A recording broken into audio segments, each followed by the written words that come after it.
Testing, testing. 1, 2, 3. Can you hear me? What's good, Freddie? Yo, what's good, Hoopla? How you doing, bro? I'm doing great, bro. I'm, Hey, I'm, bro, that's I'm, good. Hey, hold on. If you don't know me, let me tell you something about me for a second, bro. slow Um, down, slow down, big dog. Slow down, big dog. Slow down, yeah, bro. slow down. I love your energy though. I love your energy though. Yeah, But bro, I first got off, you. I appreciate you doing this with me and pulling up on my show and us having this conversation, dog. So Yo, bro, anything to help where you cover. from? Where you from, big dog? I'm from Fayetteville, North Carolina. I just recently got out the military, actually. Okay, okay. You know, so, so I heard that you want to hear a little bit more about your quarterback, a little bit more about your team. Well, Yeah, that's kind of my passion. A little bit about me is when I was a kid, my first game I ever watched was a Panther game. I fell in love with the team ever since. I was 2 years old. So, how old are you, Freddie? I'll be 21 in a few months, and 21. Okay. I just recently got out the military doing the IT stuff. I work with computers, and you need your brain for that. But Yeah, football was always my passion. But unfortunately, my mom took my dream away from me. So, but this is the thing I do. I just want to help out people in the world, and it's seeming like that you kind of want to learn something about some football things. So that's kind of what, if I can do it for someone, I want to do it for someone.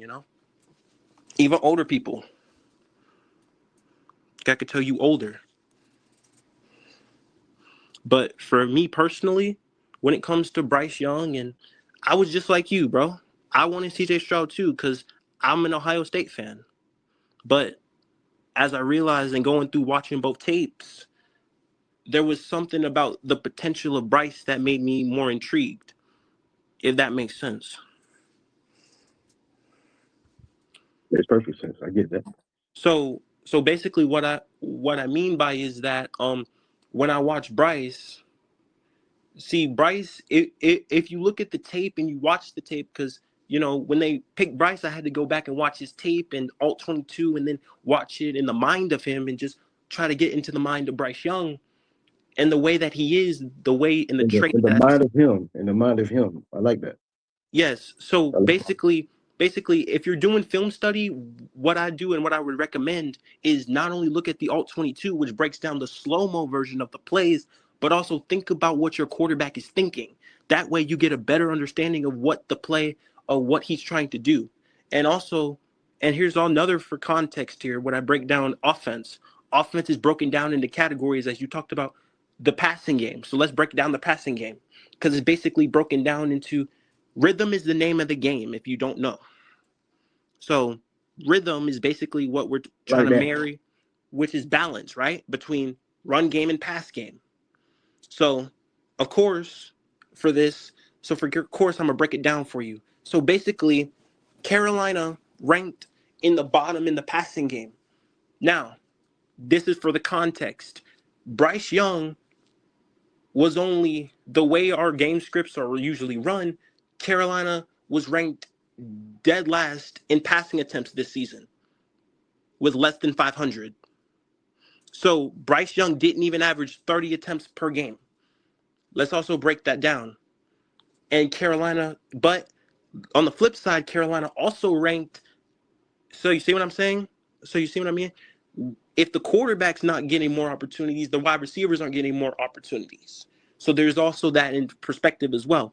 So when you look at those opportunities as well, it's not the fact that he's not throwing to receivers, it's the fact he's not getting a lot of opportunities. Because think about this, Hoopla, Carolina ranked in the top 3 in rushing attempts with over 600. So think about that script. And I've heard you talk about that for a long time, and I want to kind of break that down for you. When you have that, every play caller wants to find that mesh and that beauty, but Dave Canales kind of went a little overboard with that this season. Now you got to think about the context here. Remember, we're going to talk about Bryce Young here. The way Bryce wants to be, he's a point guard. He wants to distribute the ball and get it out to a lot of people, because that's what he is. The way that he can get it out quick. He's got a quick release. He's got that fast thing, the ability to get it out quick. and allow guys to make plays after the catch. Now, that's another thing I want to mention, yards after the catch. Think about this stat, Hoopla. 47% of all yards of the NFL come in yards after the catch. So no matter what yards you see, if you see a lot of yards in the NFL, because there's a bunch of passing yards, cut that by almost half. If we're being real here, if we're being, we're taking in that to context as well. So as I mentioned before, when you got that on top of Carolina rankings in the bottom 2 in yards after the catch and missed tackle rate, which is another thing that teams do well, missed tackles, yards after the catch. That's how you get explosive plays. Now I'm going to talk about Bryce Young in that sense as well. That's the name of the game, and that's kind of what you want to do, because that's most of offensive plays anyway. Underneath routes, pick up yards after the catch, gain first down to keep the rhythm going. Rhythm's the name of the game. When you're not giving your quarterback more opportunities to get in rhythm, they're going to struggle. That's any quarterback in the NFL. Doesn't matter what it is. Even Matthew Stafford has this sort of ability. We've seen that before, right? We've talked about it. We've seen it. We've seen it in games. We talked about it. And this is every quarterback in the NFL. Now I'm going to break down the things that you've already said about Bryce Young. I was the same way about you. I always thought that those type of things is what you wanted to see. So you talk about work ethic and the things I can tell you. Let me tell you something about what makes a man and what I had to go through, and similar to Bryce Young. Bryce Young, for the first time in his life, went through a struggle he's never gone through. He got benched in 2024. Remember, he was the starter his entire career being a football player. And then think of all the chain of events that he had going on top of that. Think about the mental stability. But mind you, he's just a kid. He's like me. He's in his early 20s, and he's talking to all these people who are older than him and all this other stuff. So it's hard, especially as a man, and he's black. He's a young black man in this world. We all know this. So you got to think about that as well. So also think about that.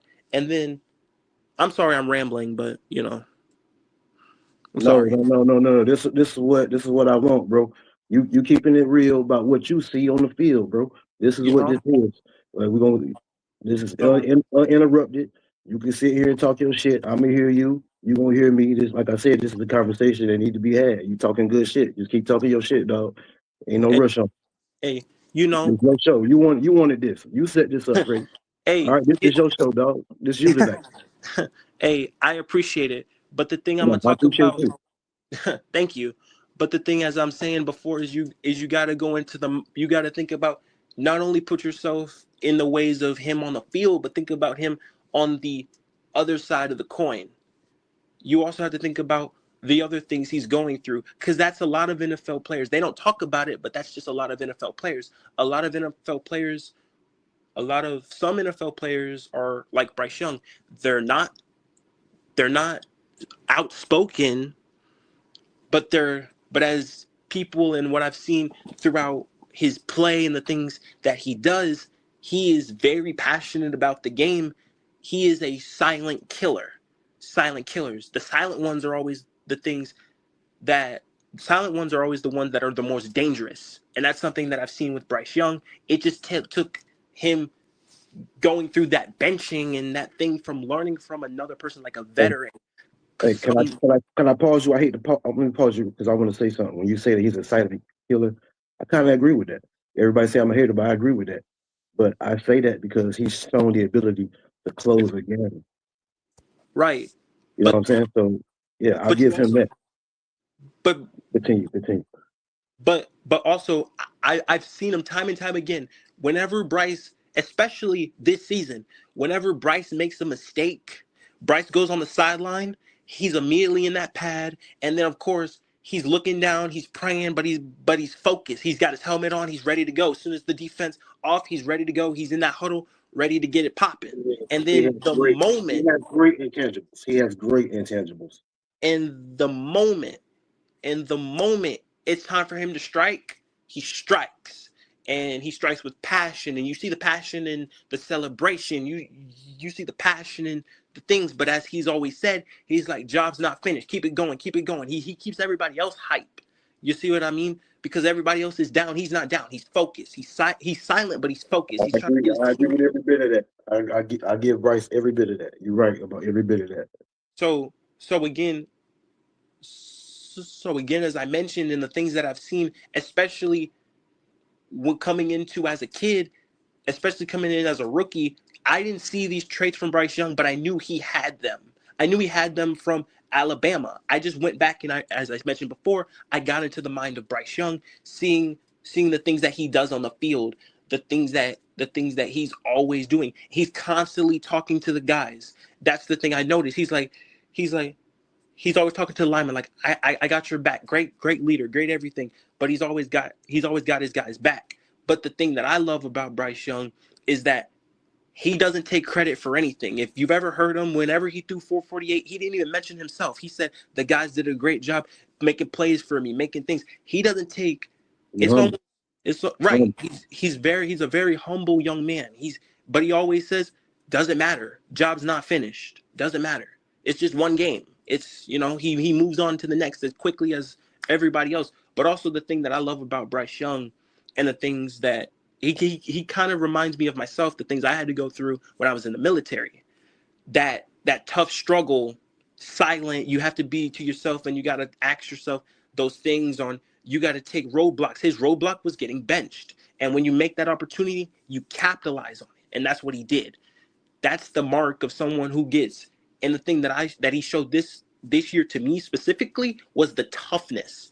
The thing that I've always questioned with Bryce Young was, how tough was he?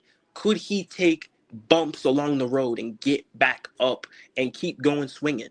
Well, we've seen it the entire season. Him continues to say, I'm locked in, I'm ready to go, let's get it. But the thing that you notice is every single time that he gets down, he's never down on himself. He is always back and ready to go. And that's something that I've seen from the quarterback. Now, again, as I mentioned, there are the things that are fundamentally that I want to see Bryce improve on. The footwork is the most important thing that I want to see him get better at, because because he can make every throw in the book.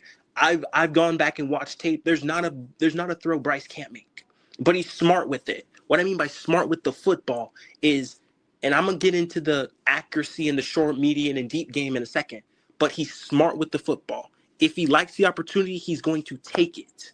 If he doesn't like the opportunity, he's going to be smart with it, but he's always got it in the back of his head, like, that's going to be there. Like, eventually I'm going to be able to hit that, but it's sitting in the back of his head. He's smart with it, because what I've noticed from him watching and going through all the games and film study, getting into the mind of him, his very first read is the guy who's, as we call, the decoy. That's always his first read. That's always the guy pushing down the field. If he doesn't like the look because he watches the safety look back at him, he's never going to throw it. I think that's something that I noticed from Bryce Young. Whenever he notices that, he's not going to take it, because he's like, okay, safety's looking at me. I've got to get off the read. I've got to immediately get off the read, or he's going to jump it. That's in the back of his mind, because for context here, he's gotten benched for turning the ball over.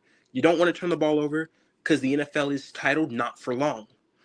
If you make a mistake, someone else is going to capitalize on it.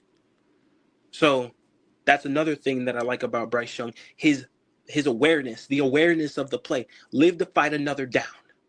That's the mentality of Bryce Young anytime. He's like, live to fight another down. If I risk it, we all want to see the big time plays and the big time things. Sometimes taking that thing in front of you is what gets the team going. Not the big play trying to be Superman all the time, but the smart play is what gets the team going. Gets the team saying, okay, this guy's not going to put the thing in harm's way. Okay, we got something here. We got a rhythm going. Rhythm's the name of the game. You always want your team in rhythm. So those are rhythm throws. You want your quarterback in rhythm to be able, the higher a quarterback gets, the more dangerous he becomes. It's all about rhythm and timing. Something that this team needs to work on. And that's not only Bryce Young, but that's the receivers. That's the communication side of factor, where it's coordinator, quarterback to receiver, or running back, or whatever. I feel like that needs to get better as well. the communication, because as we've mentioned before, we talked about people not in the right spot, people not looking for the football, not being aware of when it's coming. That's a communication issue. That's something I want to see get better. And I'm not blaming Bryce Young. I'm blaming everybody, because that's in all 11. That's all 11, if you know what I mean. That's an all 11 part. Now, as I mentioned before on the offensive side of the football, now I'm going to talk about short, intermediate, and deep passing. The thing I love about Bryce Young, he's smart with the deep ball. Smart with the deep ball. When you like the opportunity, you take it. And when you take it, you capitalize on it. The thing about Bryce, his anticipation and his accuracy makes him a very good deep ball thrower. Now, I understand that we all want to see the 50-yard throws and the things. Well, you got to understand something. Almost every play, when you slow it down, looks open. But you got to go in context that Bryce is not playing in slow-mo. He's playing in 4 to 5 times the speed that we're talking about, because all these other people are running at full speed.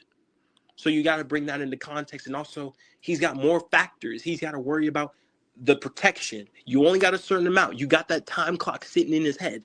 He's got that clock in his head. And then he's got the reads he got to make. Then he's got the guys and where they're looking at. Is the defender looking at his eyes? Are they reading his body language? Are they doing this, that, and the third? You got to take that into context. So when you break it down in slow-mo, you're like, oh, he's open. He's streaking down the field. You got to remember something. Bryce has 4 different other contexts here to it. And the coordinators want to make it simple to the test. When you make it confusing, everybody's going to struggle. You're going to have struggles. That was the thing that I want to talk about. The lack of rhythm. That's coordinator problem, communication, and the things that I talk about. That entitles Bryce. That helps with struggles. Another thing that I noticed, but Bryce has all the tools, the fundamentals he can work on. But if the communication is better, you're gonna have a much different quarterback. He's got all the intangibles. He's got all the tools to be a franchise quarterback. I think he is. The communication. This is a young team. Things are going to happen. But the thing that I love about Bryce Young is he never knocks any person for their wrongdoing. He would rather put himself on the chopping block rather than put a young guy on the chopping block. And the thing that I noticed with watching Bryce Young, he's wanted XL to be his security blanket. That's what I've seen from Bryce Young. And we're going to talk about XL and Bryce Young in a second here. But basically, he's wanted one of the young guys to be his security blanket. He really wanted it to be Xavier Legette, because a third of Legette's targets came on third down. That's where the thing was, and we're going to talk about third down too, which also has something to do with the thing I mentioned up about yards after the catch. That's basically what third down mostly is. If you notice, a lot of coordinators, they don't call these deep routes, a lot of deep routes on third down. They call mostly these underneath things, trying to get the mesh concepts and things like that, trying to pick up first downs, yards after the catch. The deep route is just trying to confuse the zone to back it up to where you get the first down on an underneath catch, and maybe you break a tackle and you get yards after the catch. So there's more context. That also has something to do with yards per attempt. Remember we talked about 47% of all NFL yards are yards after the catch. So you take that into context, and we're going to take it in for context as well. When you have all these stats and all this other stuff, as we know, and we all know as football fans, the only thing that matters in stats is wins and losses. It takes one play to change a game, and you don't have to be Superman for that play. I think where the misconstruing is you want him to elevate a team. Well, we are all here to tell you, and I'm here to tell you, and this is something that I had to learn too, and people understand this because I think people got this from the NBA. When you watch an NBA player go to a team and they completely change the franchise, you think a quarterback can do it. It's not that. It has something to do with coaching, systems, and communication, chemistry. Those are the things that make up the quarterback. It's not just the quarterback playing well. You think it's playing well because of all the big time numbers and stats, but it's really the playmakers and the other 10 guys that make it happen for the quarterback. So if you're not making plays for the quarterback can't look good. It's not just him and his struggles. It's everybody else has to help him, because he's going to make them look good. Why not make him look good? And that doesn't happen with the mental mistakes, the drop passes, the stepping out of bounds, those different things. Those are the things that will help this passing game. The communication.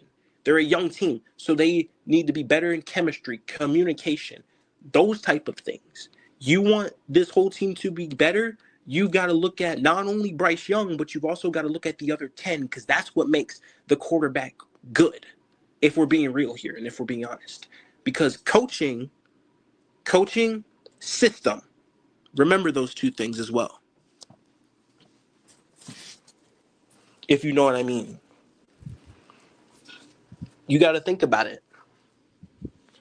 Great coach, great system, playmakers making plays, makes the quarterback look good. But we can have a good quarterback and a bad system and they look bad.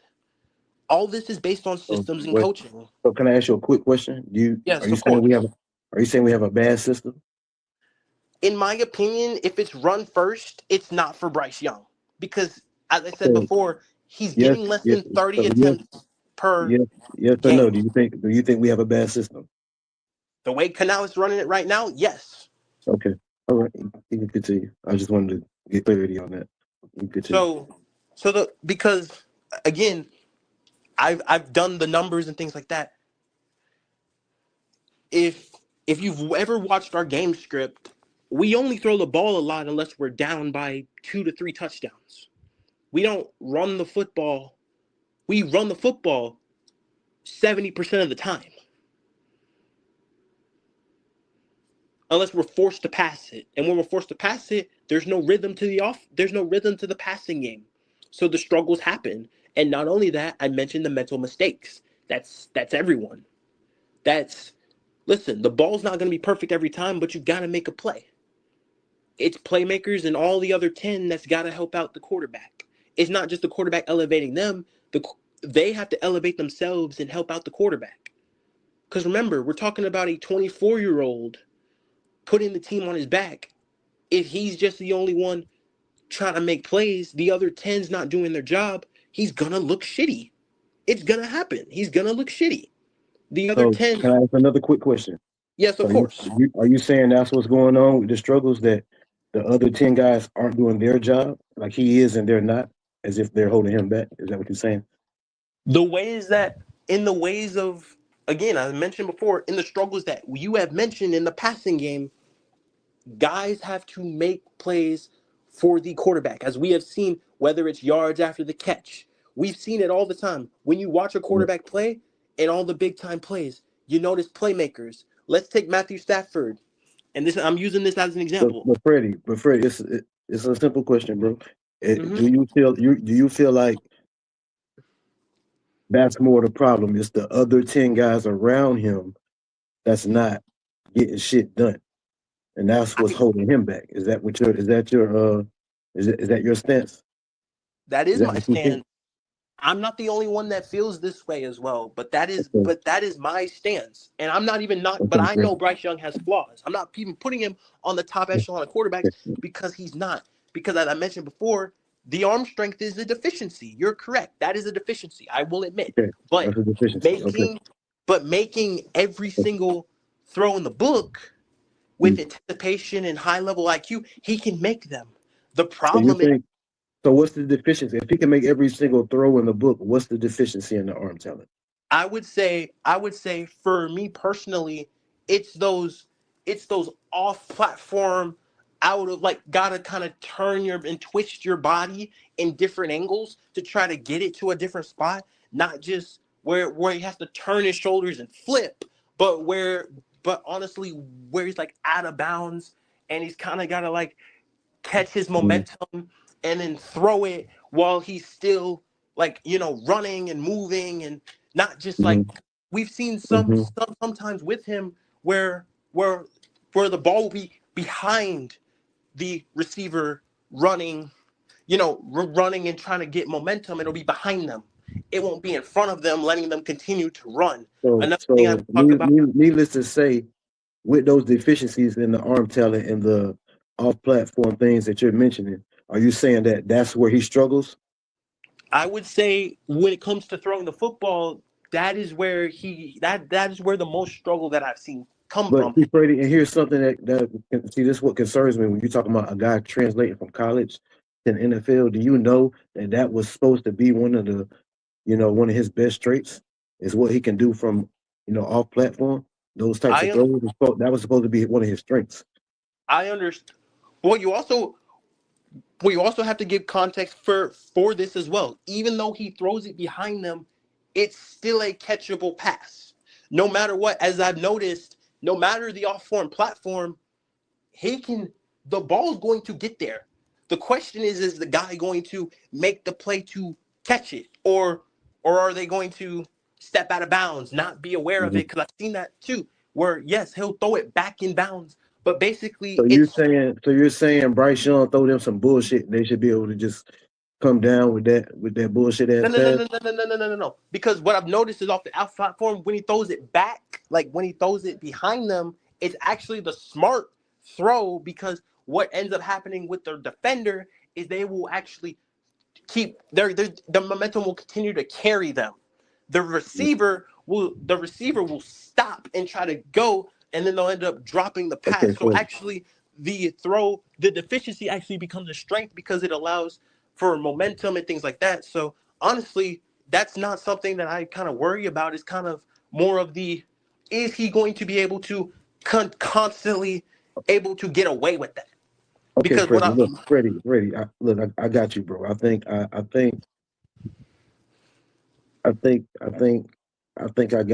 got your stance on this right now. Like everything you said, like I agree with a lot of what you said, bro. And you're very good. You're very good, Freddie. That was great, bro. That was great. Real talk. Real talk. That's what I wanted. That's what I wanted. But I want to So I agree on a lot of things that you said, especially about when you spoke on Bryce's intangibles. Yes. The energy he brings to the team, his attitude, his positivity. He hasn't quit. He's still fighting for this shit. You can see that he has gotten better. So I agree with you 100% on those things. But a lot of the things you said, Freddie, I want to really break it down and address everything you said. Okay, let's go. Let's do it. I'm down. Okay, give me a second, Freddie. Give me a second. Okay.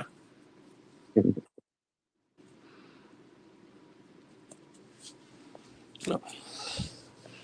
So, like I said, I wanna end this show feeling better about Bryce Young.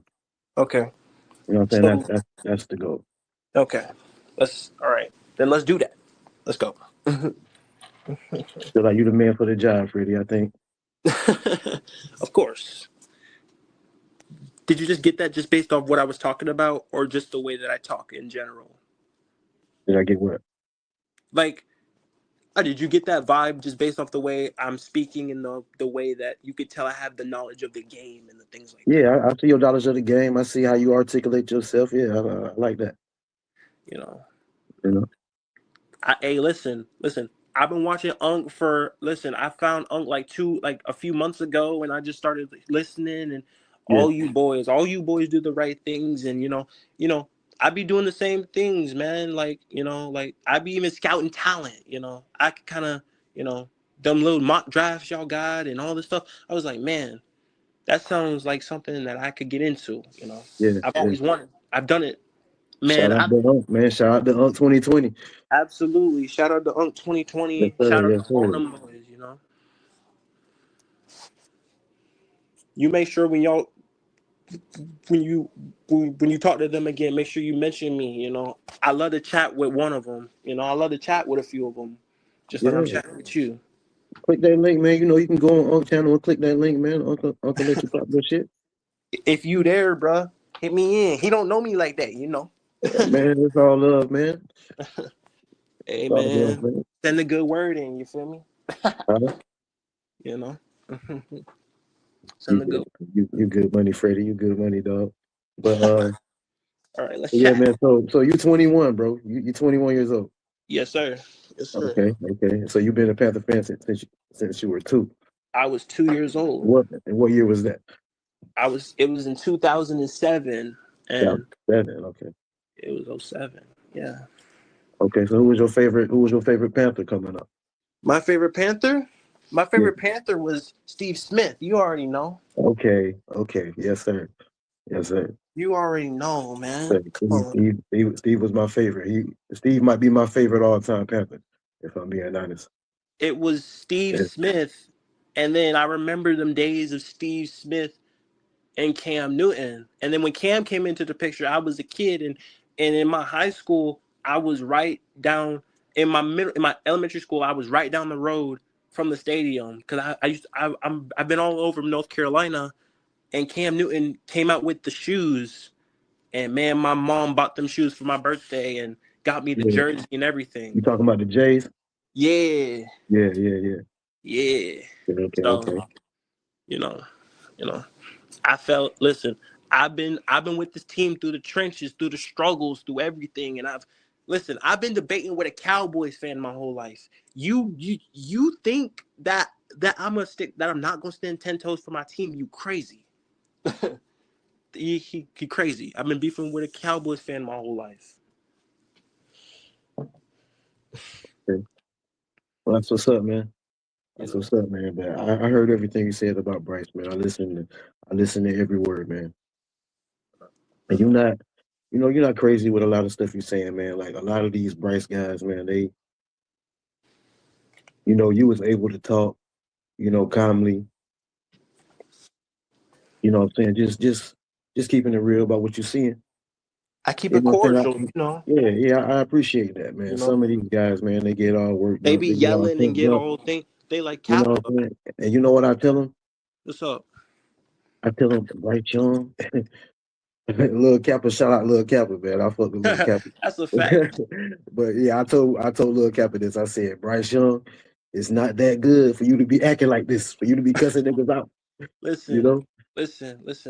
But the thing that I love about Kappa is the passion, and he sees. And listen, Hey, Kappa is pure comedy, bro. He listen. pure comedy. He is pure comedy. But I Yeah, want to say something too about Bryce Young and the things that I noticed, especially after his benching. I see potential that I didn't see in CJ Stroud. What I mean by that is when you look at Bryce Young, his mm-hmm. whole career at Alabama, name one of them dudes that is actually in the NFL right now. Jameson Williams. Okay, that's one. That's a big name though, and we already knew where he was going. John But Mechie. also John Right? Mechie. John Mechie's. Does that count? I guess that counts. Yeah, But I guess that counts. But as I mentioned before, also remember the talent later on in the careers, because we got to talk about. I said before, I got into the mind of Bryce Young. He all the time, and this is how I knew that he had the one thing that quarterbacks don't have: the clutch gene. You want that in your quarterback. That clutch gene, because that could be the meaning of you winning a game and losing a game. Because I'm gonna give you two stats. I'm not even gonna name them, but I'm gonna give you two stats, and you tell me who won the game or both games. My fault. My fault. So quarterback A, right? I'm giving you an example. This is an example. He attempted 83 passes, completing 51 of them for 847 yards. 6 touchdowns, no interceptions. He averaged 7 yards per attempt. Quarterback B. Huh? Say that one more time. Leggett voice. Huh? Say that one more time. So like here's the way because I'm talking about clutch quarterbacks, right? You know, that when you talk about the thing that dictates a game is winning and losing. So you want that quarterback who can get it done in crunch. So again, I'm gonna break it down for you. 2 quarterbacks. I'm not gonna name them. 2 quarterbacks. Think about this for a second, and I'm gonna ask you a question at the end when I'm done. Mm-hmm. The first quarterback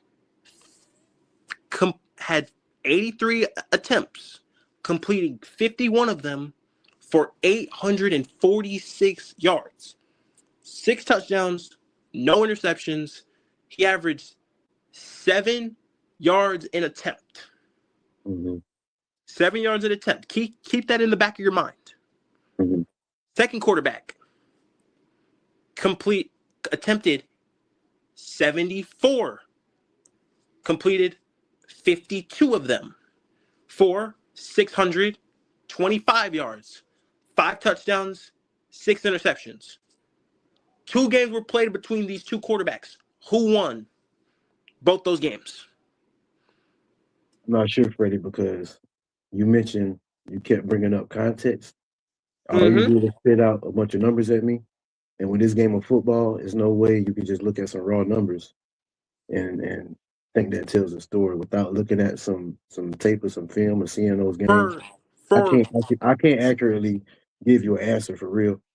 For context here, I mean, if you want to go by who had the cuter stats, sure, but cuter stats don't always, equate to a win sometimes. To a win and an L, right? Because there's so many other factors in and out, a football game. There's too many other factors that determine the win and losses.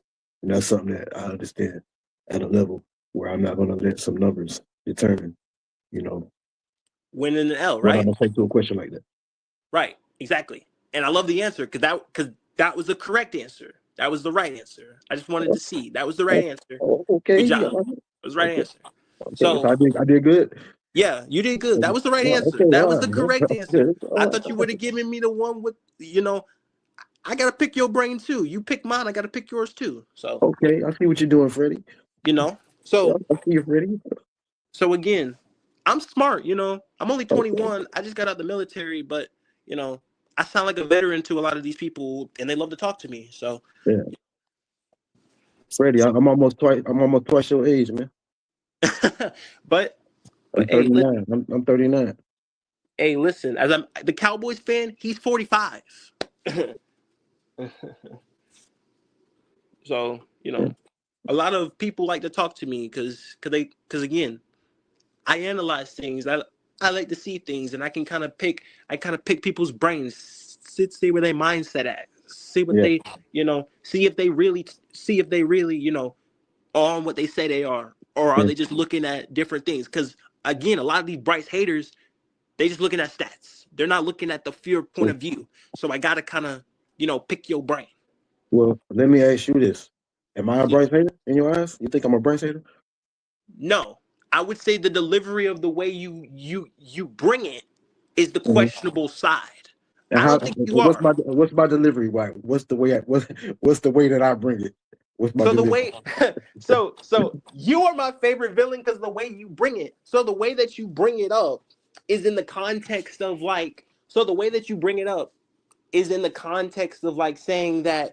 saying Bryce Young is the only reason for the passing game struggles because he's the quarterback. That's kind of the way, because we're talking about receivers.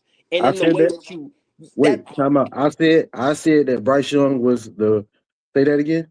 You didn't say that, but that's the way you brought it up. Because when we're talking about receivers, we're talking about the struggles.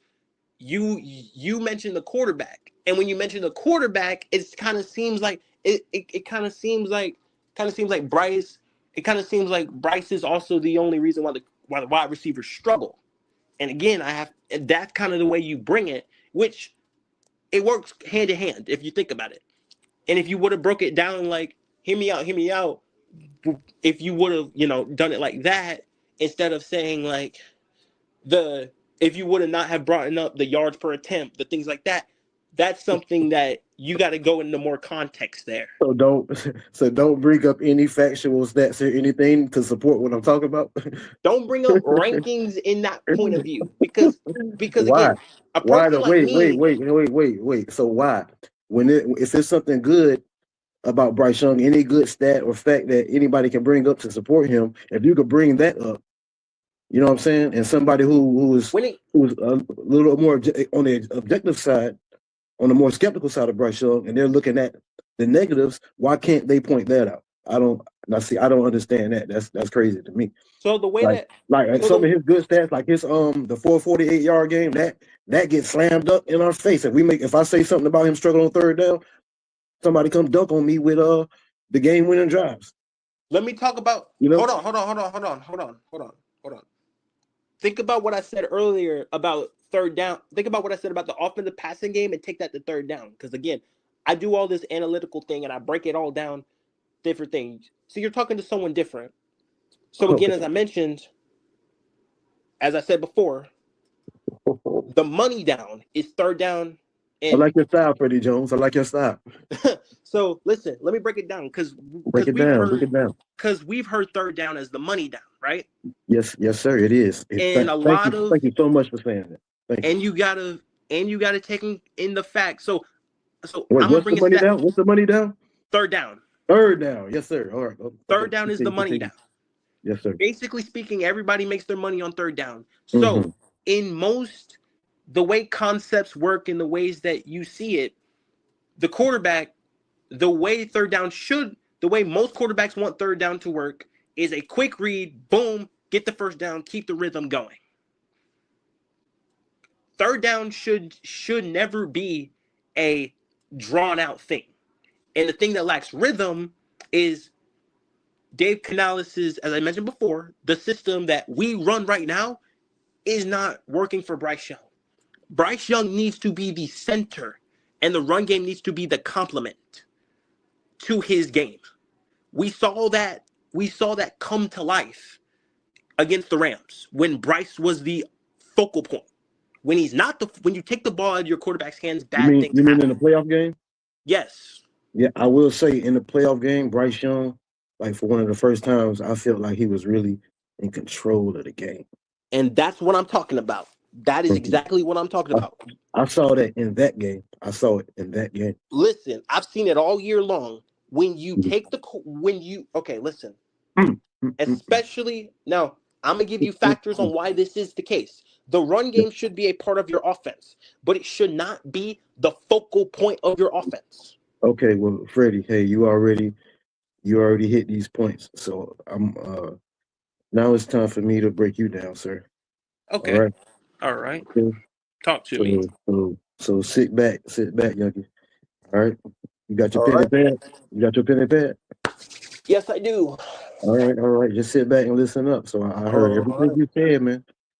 Everything you said, man. We're gonna talk about it. It's some key things, some things that you said that jumped out at me. All right. We just gonna touch on those. We just gonna slow walk it. Everybody.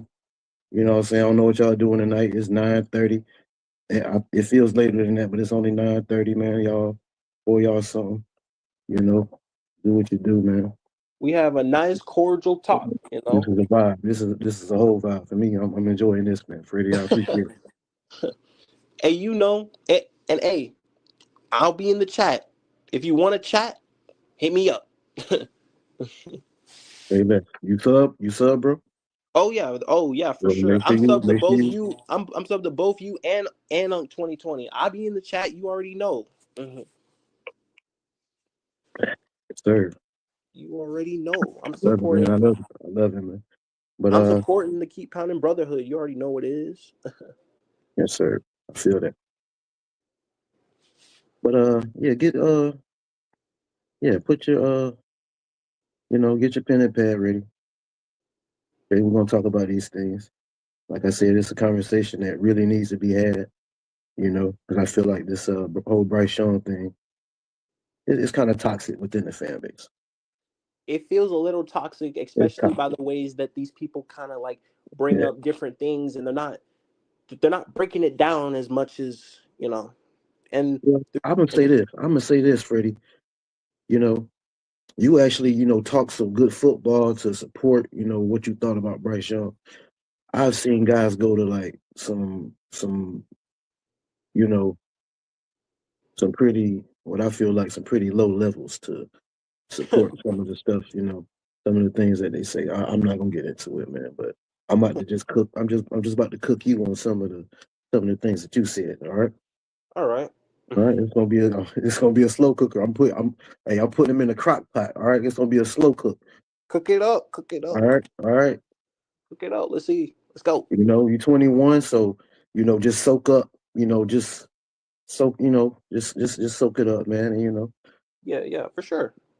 Just walk out of here with your head up, man, because you came in here and you fought.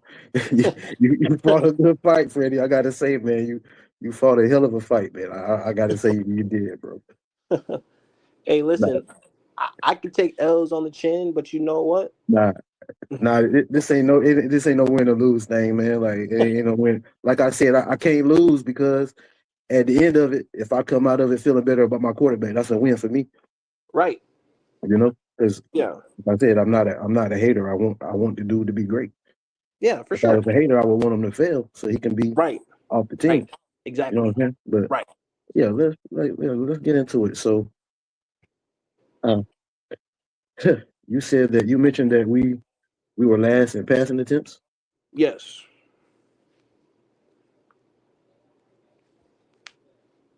Why you think that is?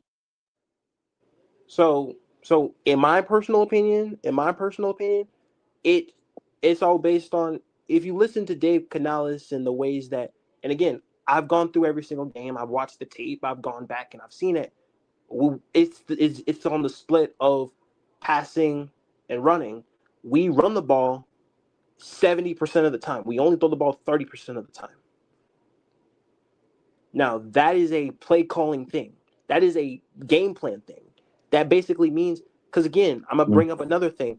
Carolina ranked at the top in time of possession. That's run the football, that's controlling the clock, that's doing all the other thing. That Carolina did, that's what Carolina does. The keep pounding mentality.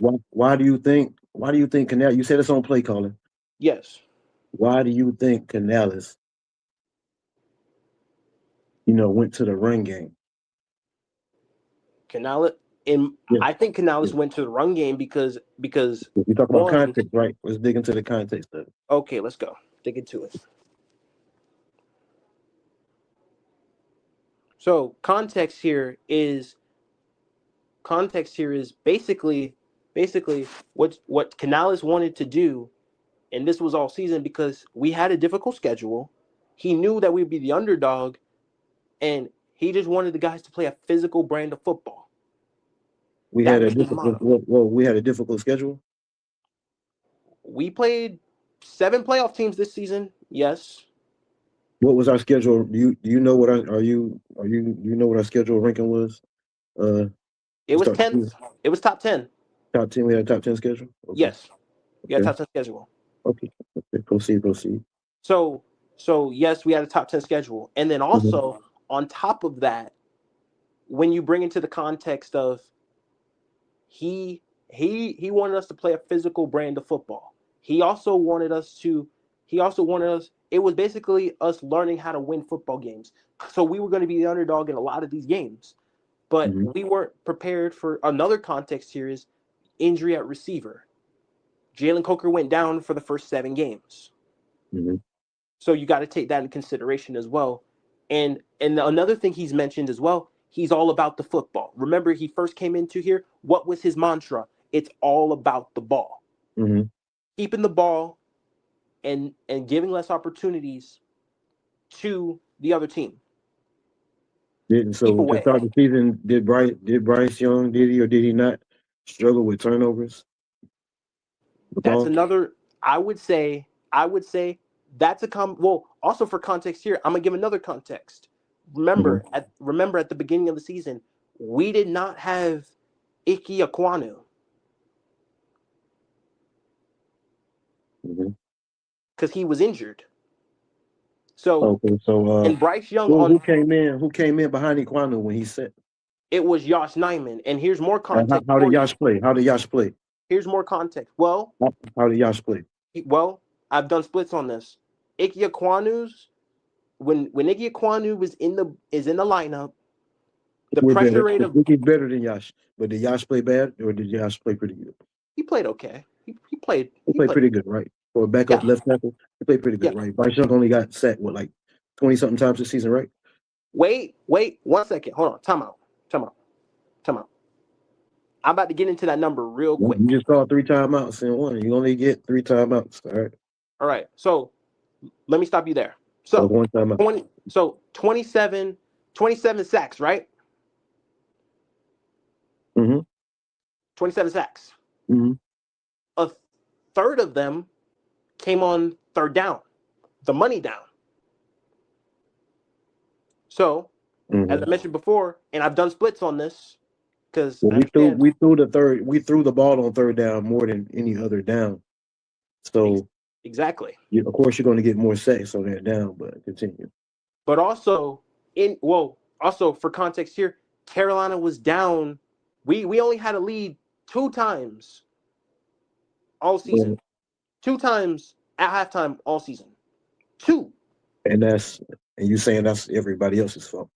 It's not everybody else's fault. That's based on let me all ask of our games. What do you feel like Bryce Young is holding the offense back? Me? No. Wait, not at all. Are you giving context here? So we're last in passing game. He's the quarterback, the leader of the offense, and you don't believe he has a single thing to do with it, although you mentioned he does have deficiencies, and there is some issues with the footwork and the arm talent. Let me stop you right there, Hoopla. As I mentioned before, and I'm gonna come back to this. Good quarterbacks look bad in the system. Remember, all of this is coaching and system. You got to remember that too. That's what quarterbacks are made. Coaching. Good quarterbacks what? So, as I mentioned before, for this exact reason, good quarterbacks can look great in a good system with the right pieces around them making plays. Good quarterbacks can look bad in a bad system. So what makes this a bad system? So what are you seeing that makes this a bad system? What am I seeing that makes this a bad system? Well, yes. Number one, you're going to struggle when you're not getting your quarterback in rhythm. Whether that is the underneath throws. I've seen it time and time again. No matter what, the main thing and the main point of the offense is to be in rhythm. When you're not in rhythm, whether that I heard you mention yards per attempt. Yes. Who's at fault for the yards per attempt being so low? Is that on Canales as well? That has something to do. That is something to do with, as I mentioned before, all the playmakers. That's a playmakers thing. Bryce Young can listen. We've seen it time and time again. That has skyrocketed people's average yards per attempt. Taking a little pass and taking it to the house. Taking yards after the catch make up damn near half of NFL yards anyway. And Carolina ranked at the bottom in yards after the catch. Okay, well, these are my points I'm getting to that you mentioned earlier. So just mute up, and I'm not going to ask you no more questions. I'm just going to break down the things that you already gave me, because at this point we're going to be talking in circles. You know what I'm saying? So yeah. So let me just cook on these things you said, and I was only on number one, which was the last in passing attempts. Let me just break that down real quick. So just mute up. Okay. So yes, we are bottom in passing. Okay. But when you talk about context and you talk about looking at all 22 film, when I just look at it, and you don't have to look too deep into it. You watch the game. You look at this, you look at, certain things, offensive line, where we grade out. Wide receivers, I look at simple things, are they getting separation? You watch the all 22, are guys open down the field? Is the quarterback seeing it and delivering it on time, on target?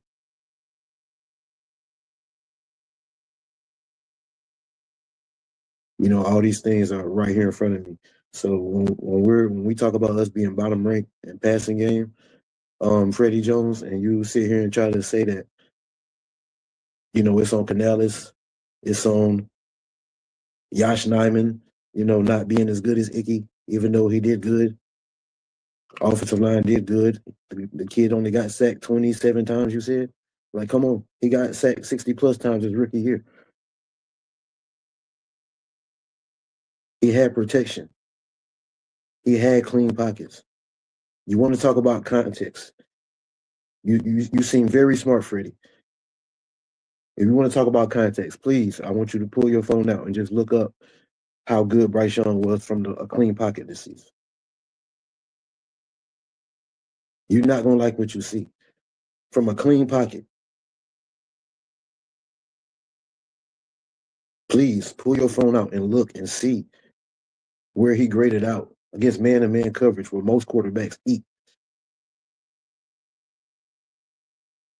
Please look and see where he graded out in those areas.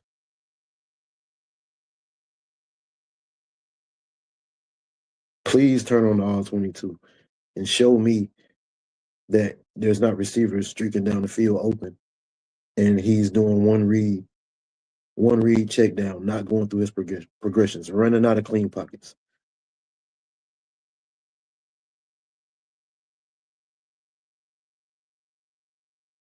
It's almost like people say he's too short and he can't see. Sometimes when I look at stuff like that, I feel like it's true. It's like if you can see the field, you said he was a point guard. What's my second point? You say he's a point guard.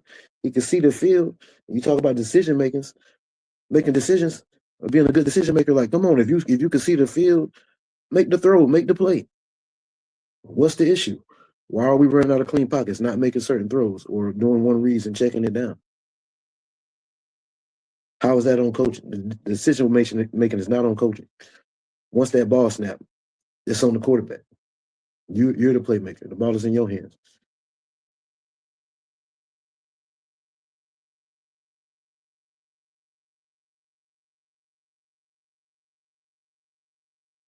So yeah, I do. I'm to the point now where I do question his height, if he can see and deliver it. Because it seems to me he's got to move around and squirm to the right spot to get a lane to make certain throws. And like you said, he struggles with the off-platform stuff because he does not have a live arm.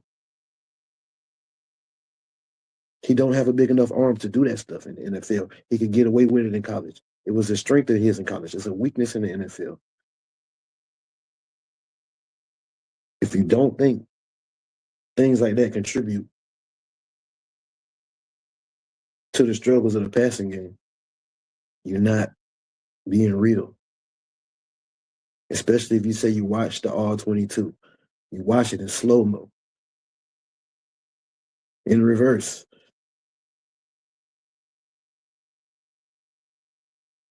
There's no way you're looking at this stuff and you're not seeing it.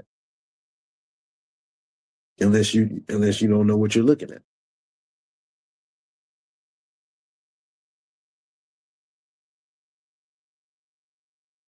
You talk about yards after the catch. You blame the receivers for not getting yards after the catch. Bryce Young, we can go back to the yards per attempt. You talk about yards after the catch. When the defense is playing you and they know that you're not aggressive and you're not going to attack them down the field, and they know you like to throw the short routes, do you know that they're going to sit on those underneath routes, and it's going to make it harder for your receivers to even get open because they're sitting on underneath shit because they know Bryce is not going to test them deep.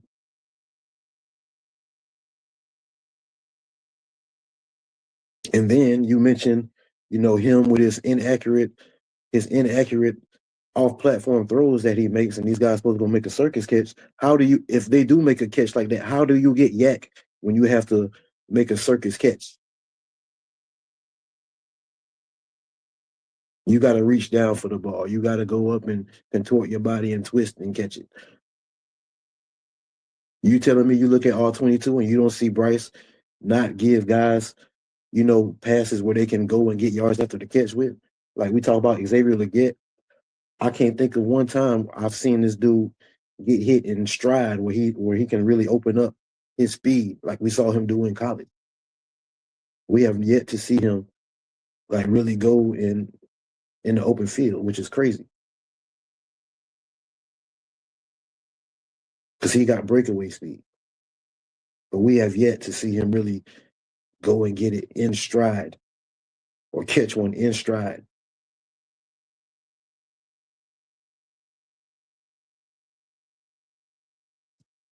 And you talk about a guy like XL who to me, his only real true value is a deep ball threat. And for him not to get those opportunities It's crazy to me. And you brought up Matthew Stafford, right after the underneath routes in the yak. You brought up Matthew Stafford. Like there's no comparison. Defenses aren't going to play Matthew Stafford in the Rams offense like they're going to play a Bryce Young. They're not going to stack the box and play man to man on the outside against a Matthew Stafford.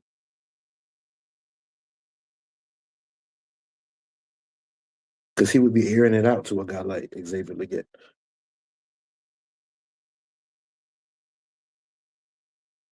And to me, that's what's holding Legette back. The fact that there's a disconnect there. Their games don't fit. He is a deep ball threat. Bryce Young, like you said, he takes the deep ball, but he's safe. He's calculated. We saw it this season. 4th down, no deep safety, one-on-one on the outside. That's a safe shot, accurate shot. He made them, but it was safe shots. Outside of that, we don't really see him attack deep like that.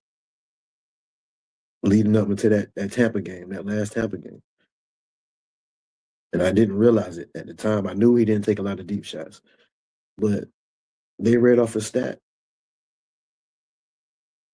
during the game commentary. They read off a stat that he only had 15 throws over 20 yards the whole season. We on game 17.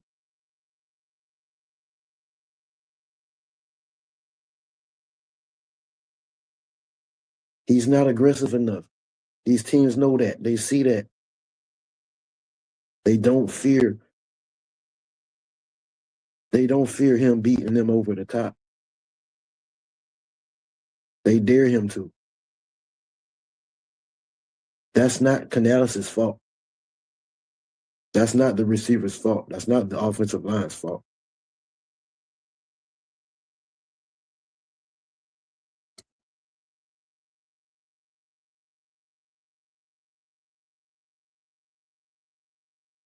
And then you went in to say, you brought up that Bryce Young, you brought up, what you went through in your life and what you're going through in the military. And you tried to draw some parallel to Bryce Young getting benched. And that's just, that's what he went through.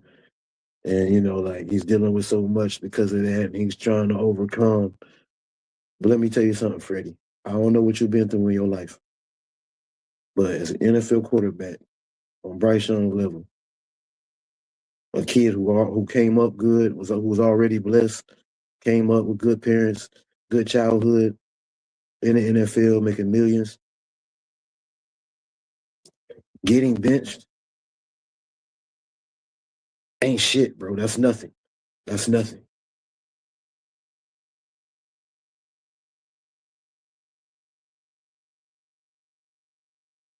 That's nothing, bro.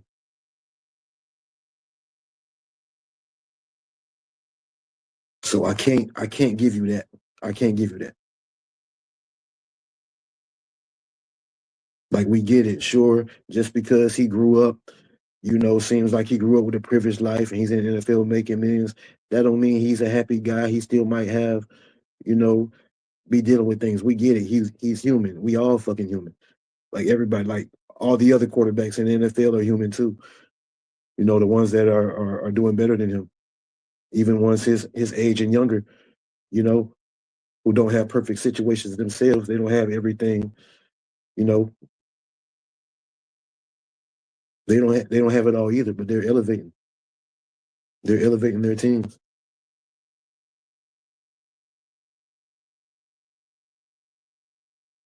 So we can't use him getting benched as something that's still like holding him back to this day. Like if he's still going through something because of that last season, like come on, that's I don't even think about him getting benched no more. Like that's not even something I even bring up. I don't even think about that no more.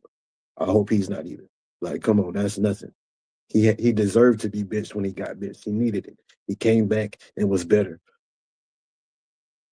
He should appreciate it, not be depressed about it, if that's what you're trying to say, or not something that he feel like he got to really overcome.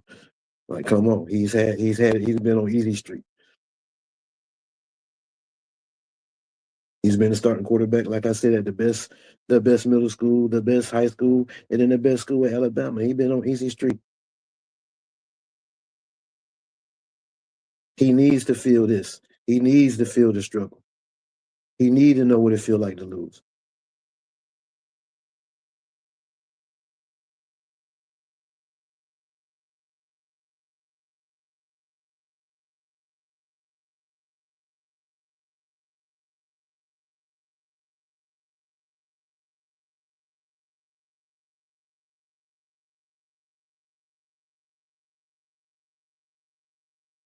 And then you talk about, you mentioned the running game and Bryce not having the passing opportunities. I guess you're saying he didn't have the passing opportunities that he needs to give us the production.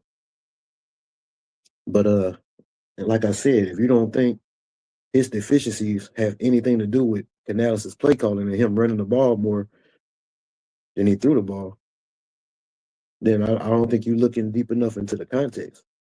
Because Dave Canales, you talk about the things that he says. You never mention how much he kept saying, we got to find a way to get explosives. We got to find a way to get explosives. And Bryce Young, I keep going back to the yards per attempt. You have a quarterback that's not being aggressive, especially on third down. Like you say, the money down. The money down is third down. And we talk about not being aggressive. And you want to blame Leggett XL for the third down struggles.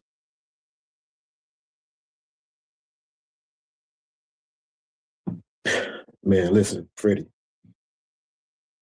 Third down, right? You're correct. When you say that's the money down, sir, you're right. Because I've had people tell me, over these last couple months,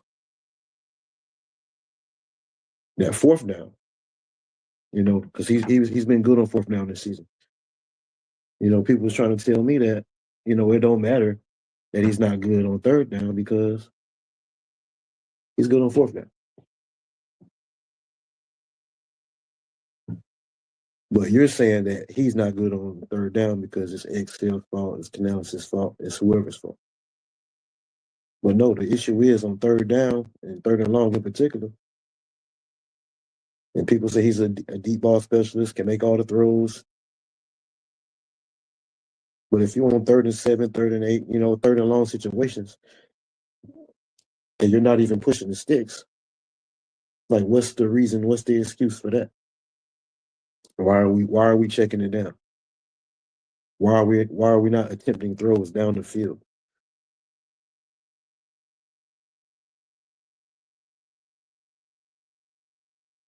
And you said he's being smart, making the right decisions. I got to understand he has to make these reads. He has to process this, that, and the third.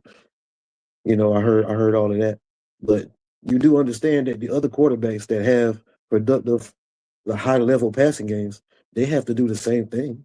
They have to read defenses too. They have to take risk down the field and push the sticks on 3rd and 8, on 3rd and 9.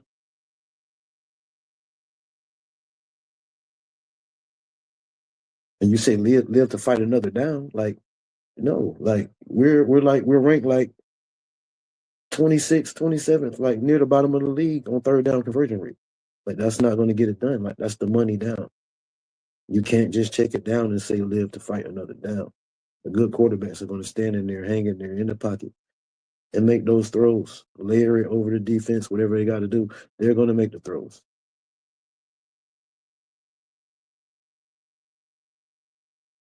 And the simple fact is, Bryce Young wasn't doing it. He just wasn't aggressive enough. And to me, from my point of view, it seemed like Canales lost confidence in him or saw that Bryce didn't have the confidence to make the throws. So he started running the ball on first down and second down. It's almost automatic. You knew it was going to be a run on first or second, making the offense what? Predictable. Making the defense do what? Stack the box. Making it hard for what? The running game to be productive. Even though they still did team stacking the box, they still got production. Big time production in a few games.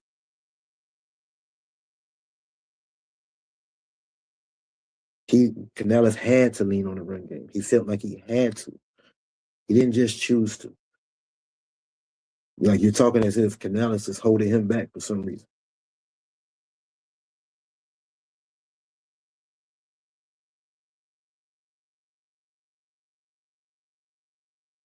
It wasn't until later in the season when Bryce Young, he beat the Rams over the top. He had the 448 game against the Falcons. He had some good throwing games. That's when you saw Bryce's confidence build more, Canales' confidence build more. He started to throw it on first down more. That's what happened in the playoff game. We was throwing it on first down. Bryce Young was in control of the game. Canales wasn't doing it earlier in the season simply because the confidence was not there.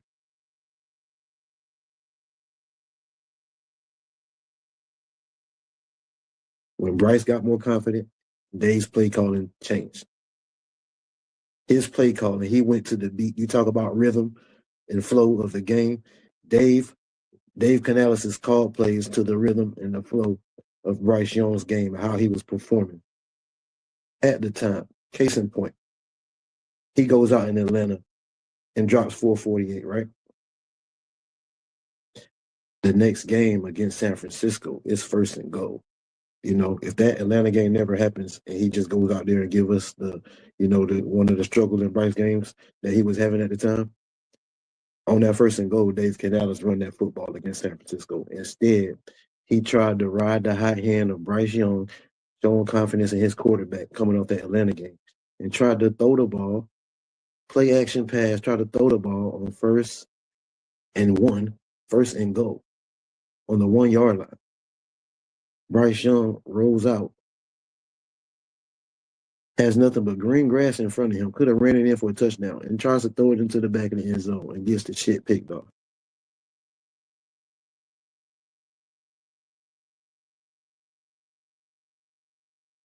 And everybody blamed Dave Canales for not running the ball instead of holding Bryce Young accountable for not just simply running the ball in. He had nothing but grass in front of him. But he was coming off the 448, feeling himself. He wanted to pad his passing stats, so he tried to squeeze one into the back of the end zone, thought he was going to catch the defender asleep. And he got the shit picked off.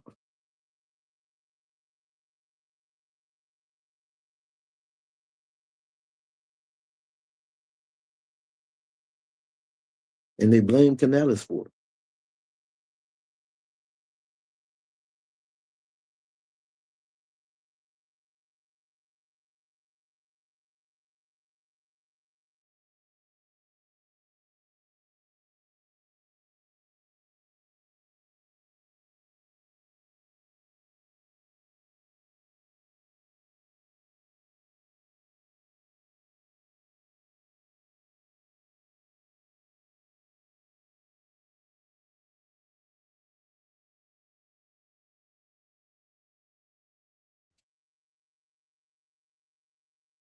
So, Freddie Jones, you still with me, bro?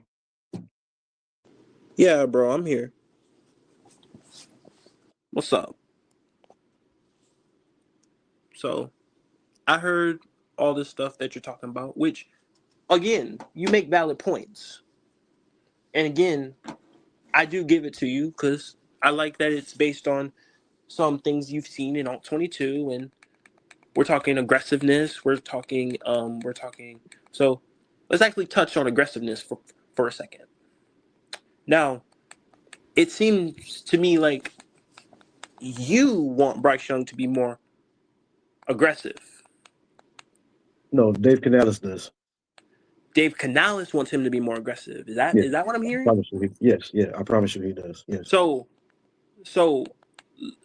let me make it clear in case you don't want him to be more aggressive? Here's the thing I will say about Bryce Young and things, what you saw from the back half of the year. You know why Bryce Young had all those good things that was going on? As I mentioned before, security blankets are key. Every quarterback has one. Drake All May what has good that. things going on. Diggs. Wait, you said Bryce Young had all those good things going on. All what good things? Wait, time out. You mentioned all the games that Bryce had good passing games in. Am I correct? You mentioned Atlanta. You mentioned Tampa Bay. You mentioned the Rams. You mentioned all of that. Am I correct? Yeah. So let me break it down for you because your point makes sense, but then something that I've said before actually went over your head when you're making the point. Okay, what's that? So, because something you didn't touch on, as I mentioned before, you got to look at, as you mentioned, the run game had production. So, talk about hot hands, because you kind of contradicted yourself when you said that. Dave Canales leaned on the hot hand. And by the way, I want to mention confidence in the quarterback. What did I contradict? What did I contradict? So you said, right? The thing you said about the run game was when they stacked the box, they were still getting production in the run game. Am I correct? Yes. And so you as a coordinator and you as a play caller, if something works, why not continue it? That's the way play callers think. Because you ride the hot hand. If the hot hand's the quarterback, you go quarterback. If the hot hand's the running game, you go run game. We've seen this. He did. My point was he did continue it. That I said I was referring to the Atlanta game and the San Francisco game. No. That's not what I'm talking about. What I'm saying is you mentioned, and this is me being cordial. Hold on, my bad. Let me calm down. But you mentioned the run game. Hey, you can get mad. Go ahead. No. Like I said, this could be a smoke show. Go let it out. Let it out. I don't want to get. No, listen, no, I'm not the type of person. I'm not gonna get mad. All right. Mad. You seem like you're getting upset. What's getting you upset? Because the thing is, it's not. Listen, you are absolutely correct on the things that you brought up. He's not going. There's difference between aggressiveness and riskiness. As people know, you got to be aggressive but smart. Just because the shot is out there doesn't mean you take it. That's the name of the game. Like I said, other quarterbacks face those same risks and they take them and make them more often, way more often than this guy does. Here's also context for you as well. Usually, it's also based on the matchup. You got to look at matchups as well, because we're going to talk about matchups too. Since we're bringing up all these other things and the aggressiveness and things like that, you got to remember something. A lot of people, there are aggressive quarterbacks in the game, yes. But when you watch their tape and you watch it back, a lot of these deep throws are not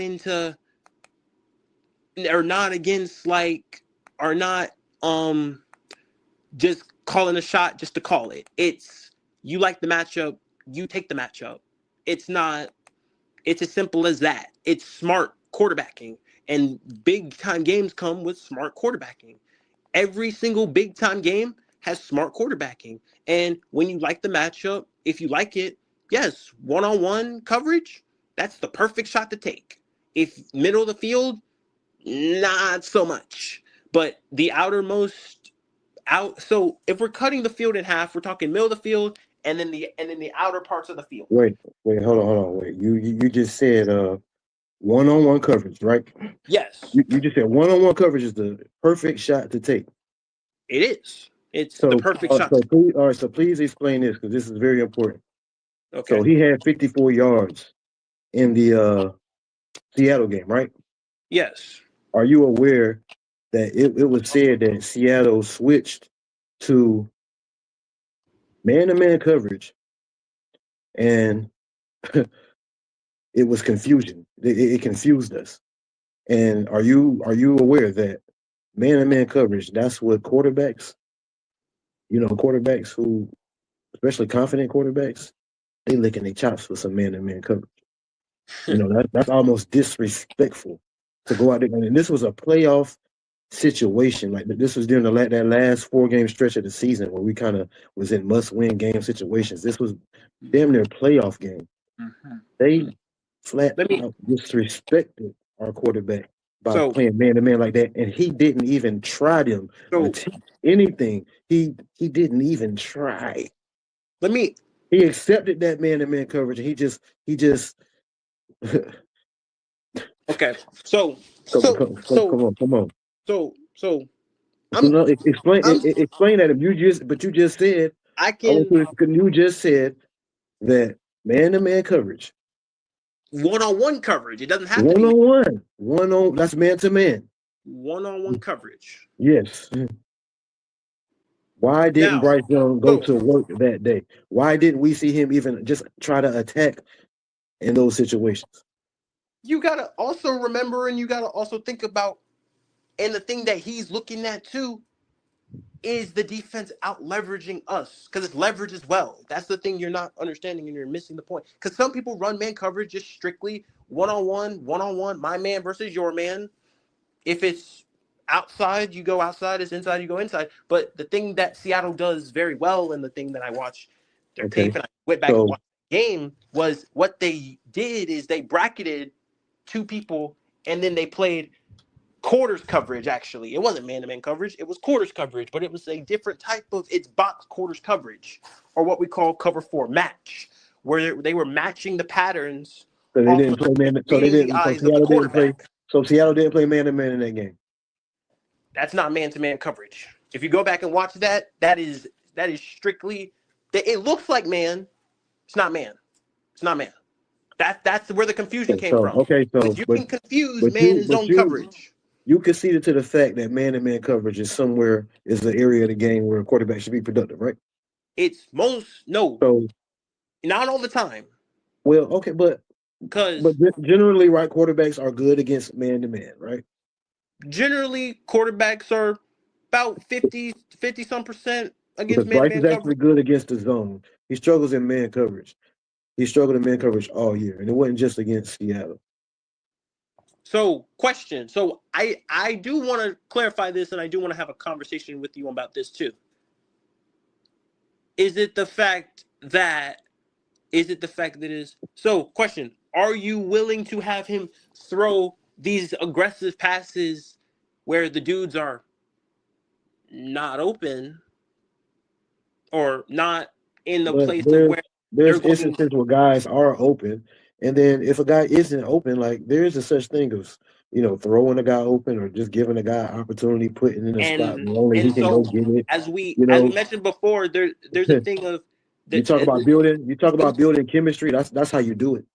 But we're also taking into a fact that this is that you are trying to upset your opponent, and you want to be smart with the football, because we mentioned before, football opportunities. You cannot squander opportunity by taking a risk and trying to play Superman. And that's pretty much what that game was. It was playing the game not to lose it. So if it's 3rd and 8, we just need 8 yards, and he gotta throw a 10-yard post or something. You know what I'm saying? And he decides not to take the shot. Like, is that really being a hero? Like making a 9-10 yard throw? You just constantly checking it down. Is that really hero balling? Come on. I'm not talking. I'm not asking him to go out there and sling it 70 yards down the field in a double coverage. But you want him to be more aggressive, right? I'm not asking him to go out there and beat Caleb Williams, but yes, he has to be more aggressive. He can't rank 33rd in the league in pass yards per attempt. That yards per attempt, by the way, that's not good enough, bro. That's not good enough. That's not going to get yards per attempt. By the way, production. You're literally when you do that. Let me tell you something, Freddie. When you do that, when you have yards per attempt, you're literally leaning on your weapons to go out there and eat off yak all game long.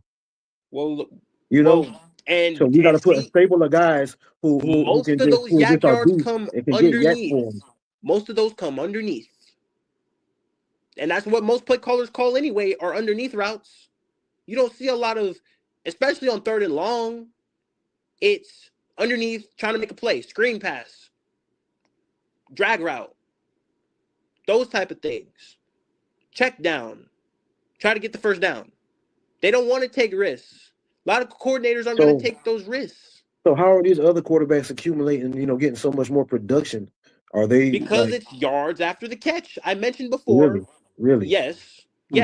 Actually, that is actually very so accurate. If you want to be real. these other Shot quarterbacks plays are more are only productive. called. Wait a minute, Freddie. Wait a minute, We only have. Freddie, hold on. Listen, Freddie, hold on, Freddie. Listen to me. So you're telling me, Freddie, that none of these other quarterbacks are making more aggressive throws down the field and making just bigger plays, attacking things down the field? Shot You're plays telling me only they're only doing it off yards after. Come on, man. Come on. Listen, as I mentioned Freddie, before, that's not true. Freddie, come on. That is absolutely true. Freddie, when have you ever? No. Okay. Freddie, you on real in the field, dog. You can't sit here and say something like that. Come on, you know that's not true. Okay. So, well, number one, 50% of all yards is yards after the catch, which is underneath nonsense. Number two, shot plays are only called if you like the matchup. And it's based on matchups. If Bryce doesn't want or doesn't like the matchup, he's not going to risk it and take it because there's a thing between you got to be a smart quarterback in this league. You got to play smart. He's not liking the matchups too often, and it's contributing to our struggling passing game, bro. So I need him. We need him to look at these matchups and figure out figure that shit out. So other quarterbacks, they don't mind their matchups. They're giving their guys chances down the field. They don't mind their matchup. But Bryce Young, we've invested a good bit into the receiver position for him. Okay. Hold on. Like, 1 second. Come on, bro. Wait. 1 second. Wait. 1 second. We're gonna mention the money down. Come on. We got a legit number one guy, T-Mac, out there. No, wait, 1 second. Let's ball. I'm glad you mentioned this because I'm so glad you mentioned this, especially on third down specifically, because we're going to talk about it because this is where a lot of our struggles came from this year, most of the time anyway, because we struggled on third down. This is where you want to be. Usually, the great quarterbacks, if you don't know hoopla, have a security blanket. What that is that is a trusted guy, and it's not their number one receiver. No. Hold on. Time out. No. Time out. It's not the number one receiver. I didn't say nothing. Go ahead. It is a guy who they trust and have the most confidence in to make that play. That's usually the third down threat. And as we mentioned, and here's for context, this is every great quarterback. You see it time and time again. Unless your number one receiver beats the dude off the line and is not and the cornerback is like not looking at the quarterback and they're on the same page, because we're gonna be real, a rookie wide receiver sometimes gonna make mental mistakes. We ain't gotta be blowing in the right direction. You know what I'm saying?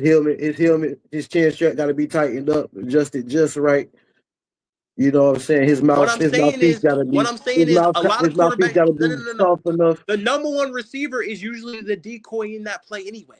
The number three, especially when we're talking about third down, the money down, every quarterback has a security blanket where the trusted guy is the first down person.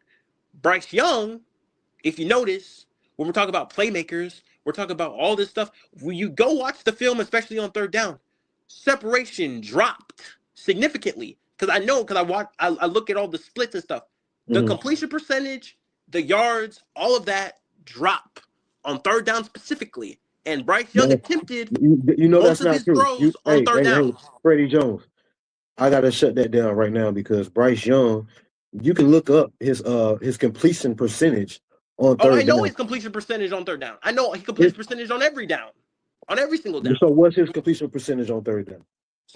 And let me know if it's high or low. Okay. So third down, right? The most attempts he's made on season was third down. What is his completion percentage on third down? 58. His completion percentage on third down is 58%? 58%. And again, I'm going to give more context here. because I've done the receiver splits on this too, because this is needed and necessary. Since we're going to go co with the quarterback and receiver, and I mentioned before, everybody has to do their part. It's called attention to detail. It's called time on task.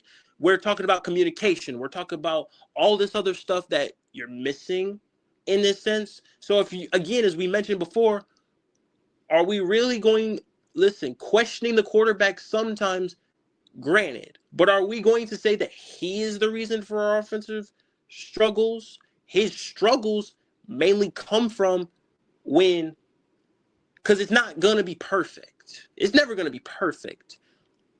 But a lot of the time, and this is the truth, a lot of the stuff that we see happens on third down.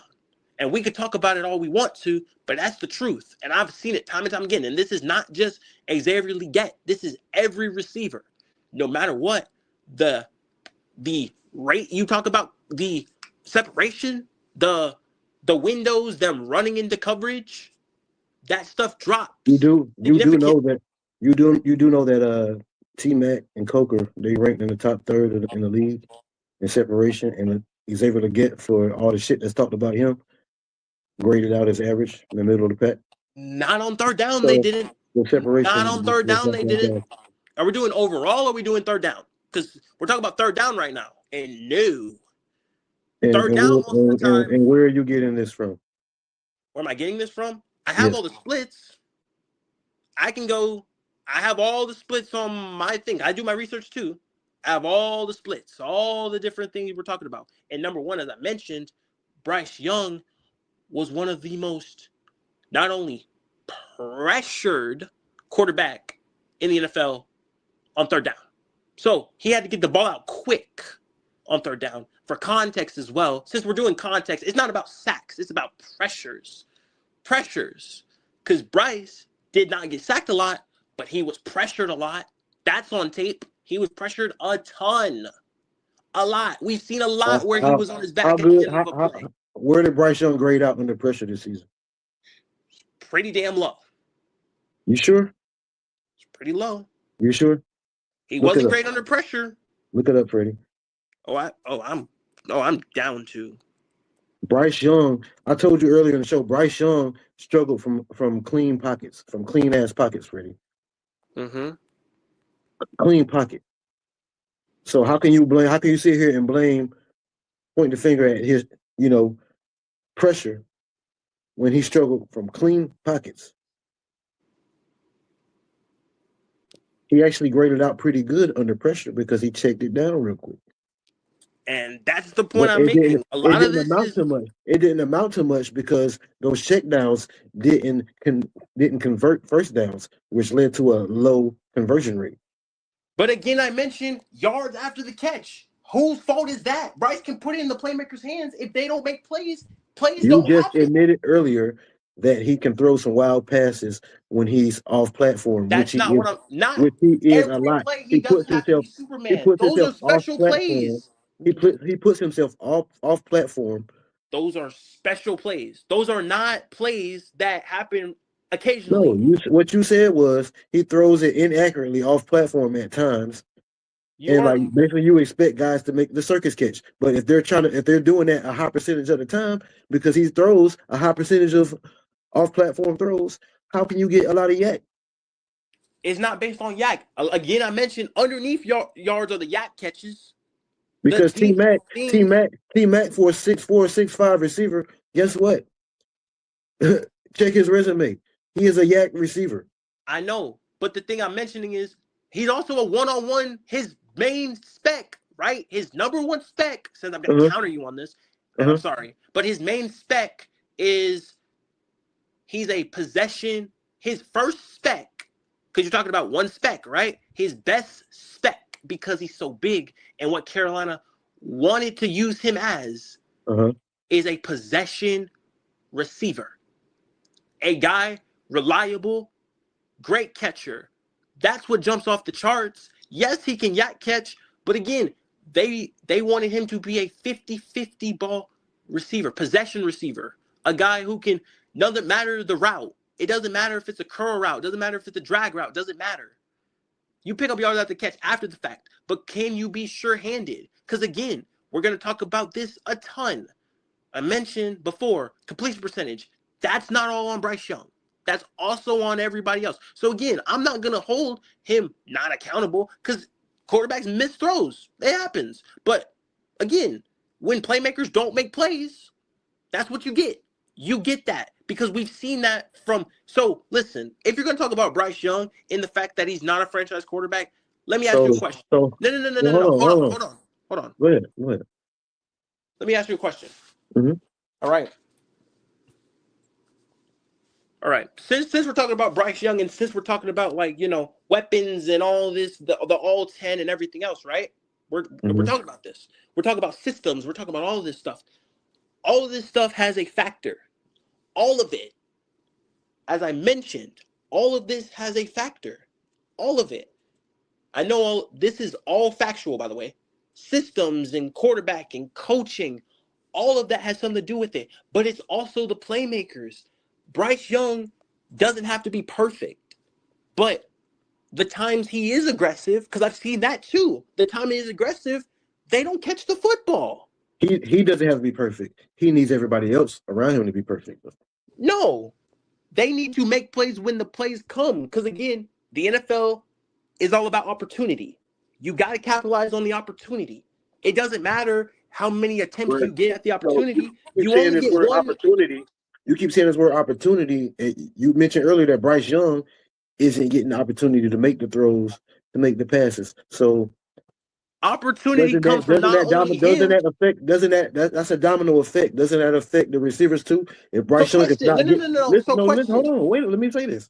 Okay. If Bryce Young is not, if you say Bryce Young is not getting the opportunities to make the throws because Dave Canales is running the ball more, why does that not impact, your opinion and your thought process on the receivers? Because that means that they're not getting opportunities either. Not only that, when Bryce Young does drop back, he's checking it down more times than not. So that lessens their opportunities even play more. Calling. That's also play calling. Because I've seen it has nothing to do with the decision making of the quarterback. So why did Dave Canales mysteriously start changing the play calling as the year went on, as Bryce showed more confidence pushing it down the field? The reason why that is because Bryce had his, again, I mentioned security blanket, a trusted guy who can win, right? That's Jalen Coker. That's who he was missing. A large part of that season, and I'm going to break it down for you. Again, Dave didn't have no trust in the quarterback. He already was looking at, listen, I'm going to bring this up too. The opportunities we're talking about, right? Receivers, we're going to talk about one receiver, two receiver. Tedero McMillan, Xavier Leggett. Let's talk about the 7 games. In the 7 games, the first 2 games with Jalen Coker absent, right? Right? We're going to break this down because we got all night. We can talk about it. So, the first 2 games, right? Leggett and Tet were getting damn near the same amount of production. Tet got 22 targets. Xavier Leggett had 15. Right? This is 2 games. Both of these receivers, they were getting targets. They were getting production. They were doing that.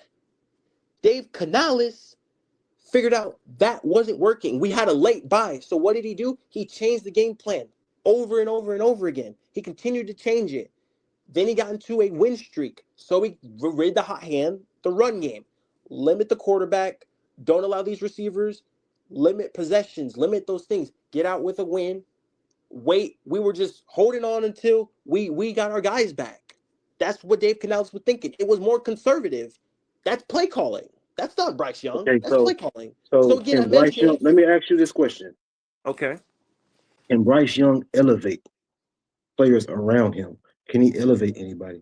He can elevate all of them. Or does he need guys to elevate him? So why, when Jalen Coker, an undrafted guy who's not, he's not solidified, he's not proven in his league. He's done some good things as a young receiver, but he's not an established target in his league.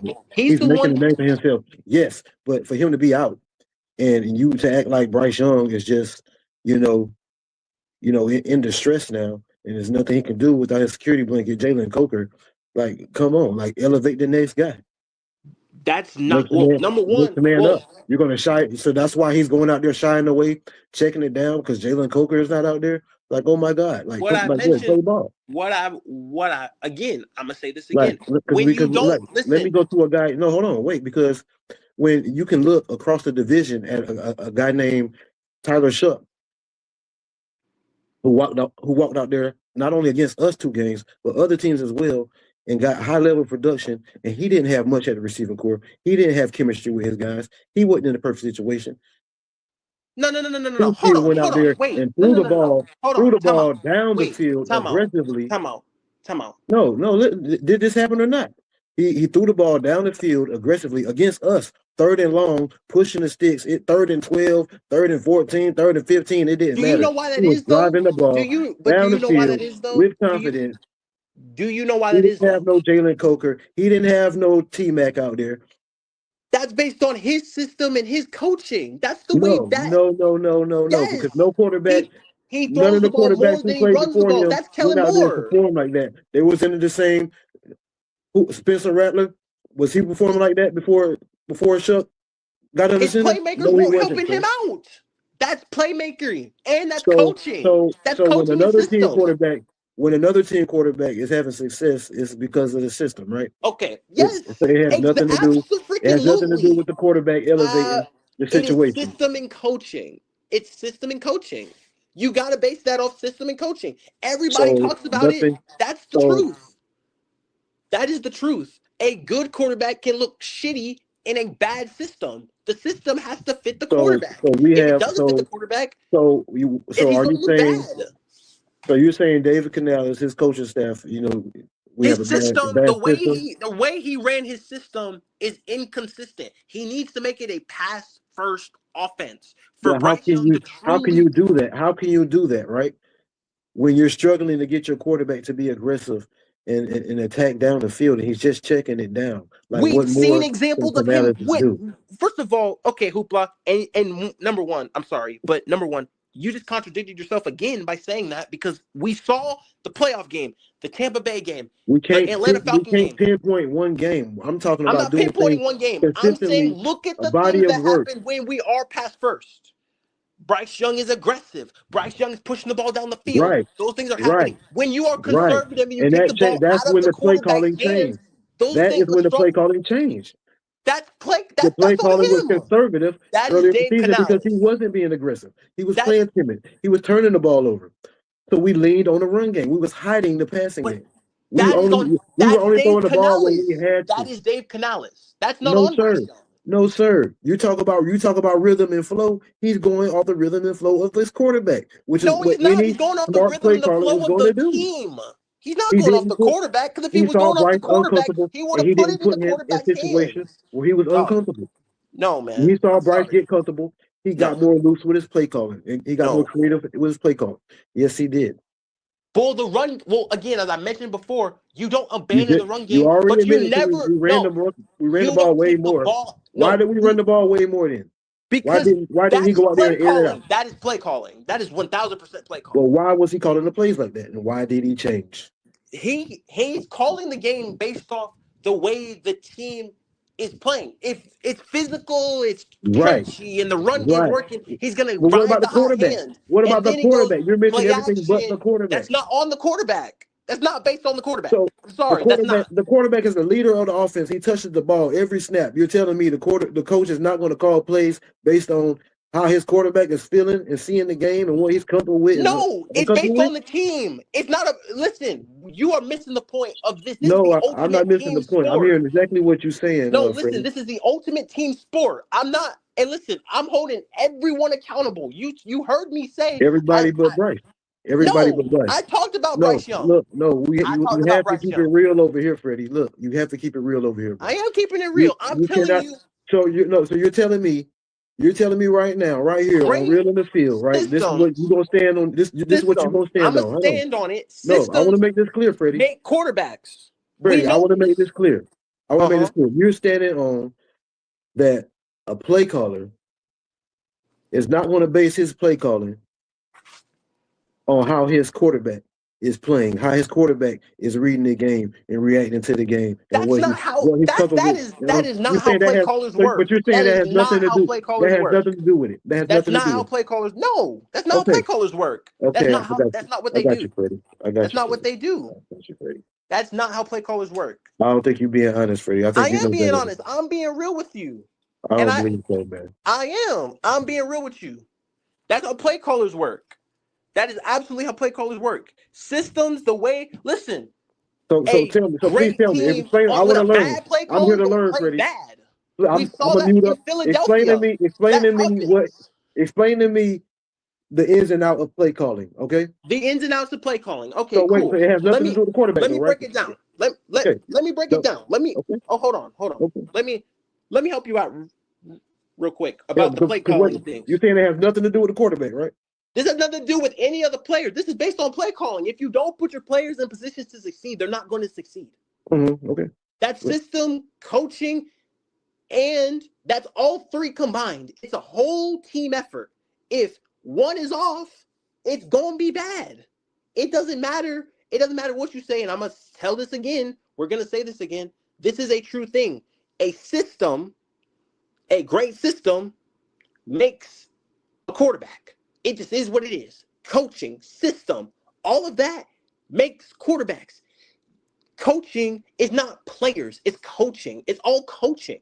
If you coach and your playmakers make plays, you're gonna have you're gonna look great as a quarterback. It just is. It's just gonna happen. It's gonna happen. It's going to happen. And when you see it multiple times, when you're missing mental mistakes, drops, all this stuff, it's going to make people. It's going to change your thing. Offensive coordinators see that. They see the whole team. It's based on what the team is doing. If the team is flowing, as we talked about in Atlanta, in the Rams game, and all this, you're going to tailor it to where the team is playing. They're playing loose. They're playing fast. The quarterback's having fun. All this stuff. You're going to talk about it. You want to continue that. The hot hand. You always ride the hot hand. The hot hand's the run game. Okay, we're going to run the ball. This is every coach in Whoa. the NFL. If the Time run out. Time game out. works, Time out. we're Time out right running there. it. Time out right there. You Okay. said the hot hand, right? The hot hand. And that's what, like, It that it involves could be the any. players. It could be the run game or the pass game. That That is involves based. players, though, right? No, that's based on the team. If the team is flowing and the chemistry is working, why stop it? If the run game is working, why stop it? If But they when you can't say stop hot it, keep hand, running it. somebody in particular has the hot hand. Well, like, what to say if T Mac is cooking? You know, he's cooking. That's They got that's not what hot hand means. what does hot hand mean? Hot hand is team based. So Passing game, run game. players can't have a hot hand. No, well, no. It's based on team. So If the team's playing, it's players not have player absolutely no based. players It's have not player absolutely no based. control. Players have absolutely no control over the game. This is all coaching and systems. If we're being real, this is all coaching and systems. This isn't based on what you see. Again, as we mentioned before, we're talking about all these stats and these things. You see all this stuff, but all this is coaching, play design, all this stuff. You're riding the hot hand. Again, play passing game, run game. If the run game is working, why stop it? Why stop doing it? If it's not working, if again, you ride the hot hand. And then you want to get them in rhythm. Drops don't help that. Those things get you out of rhythm. Now you're trying to get back into rhythm. And that's where the inconsistencies happen. Because again, Dave Canales based his game plan off. Also, it's game planning. Think about the game plan. Think about your opponent. You got to think about who your opponent is. You got to think about who you're playing against. You're playing high-level competition all the time. This is game planning. This is all this stuff having to go into a T. This is So you not don't think about player-based. you don't think This is about your quarterback at all. execution. This is So time you on don't think task. about your quarterback at all. This is play calling. See, the thing, again, we're mentioning stats and all this other stuff. We're talking about stats at this point. I'm telling you, none of these stats happen without great coaching, great play design, great all this other stuff. That stuff is coaching.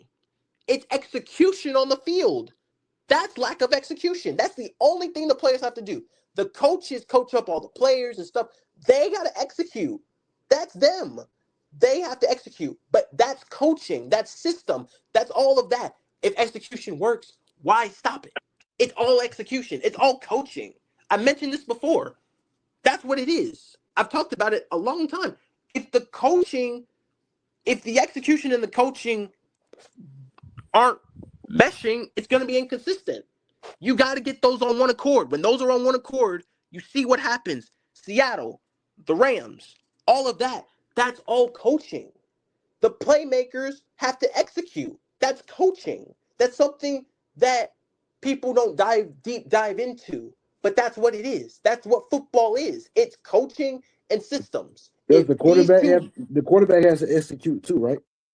Everybody has to execute. It's not, well, guess what? The quarterback cannot execute if someone's not doing their job. It's based on everyone. It's a team game. It's the ultimate team game.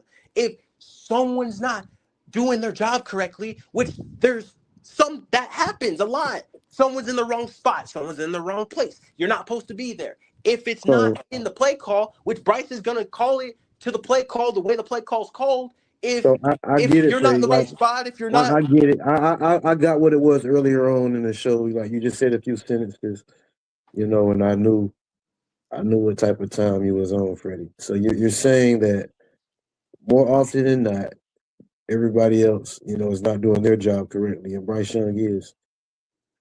Again, I mentioned it's execution. I'm mentioning execution. Yeah, but we're talking about execution, right? It's also on the quarterback to execute, correct?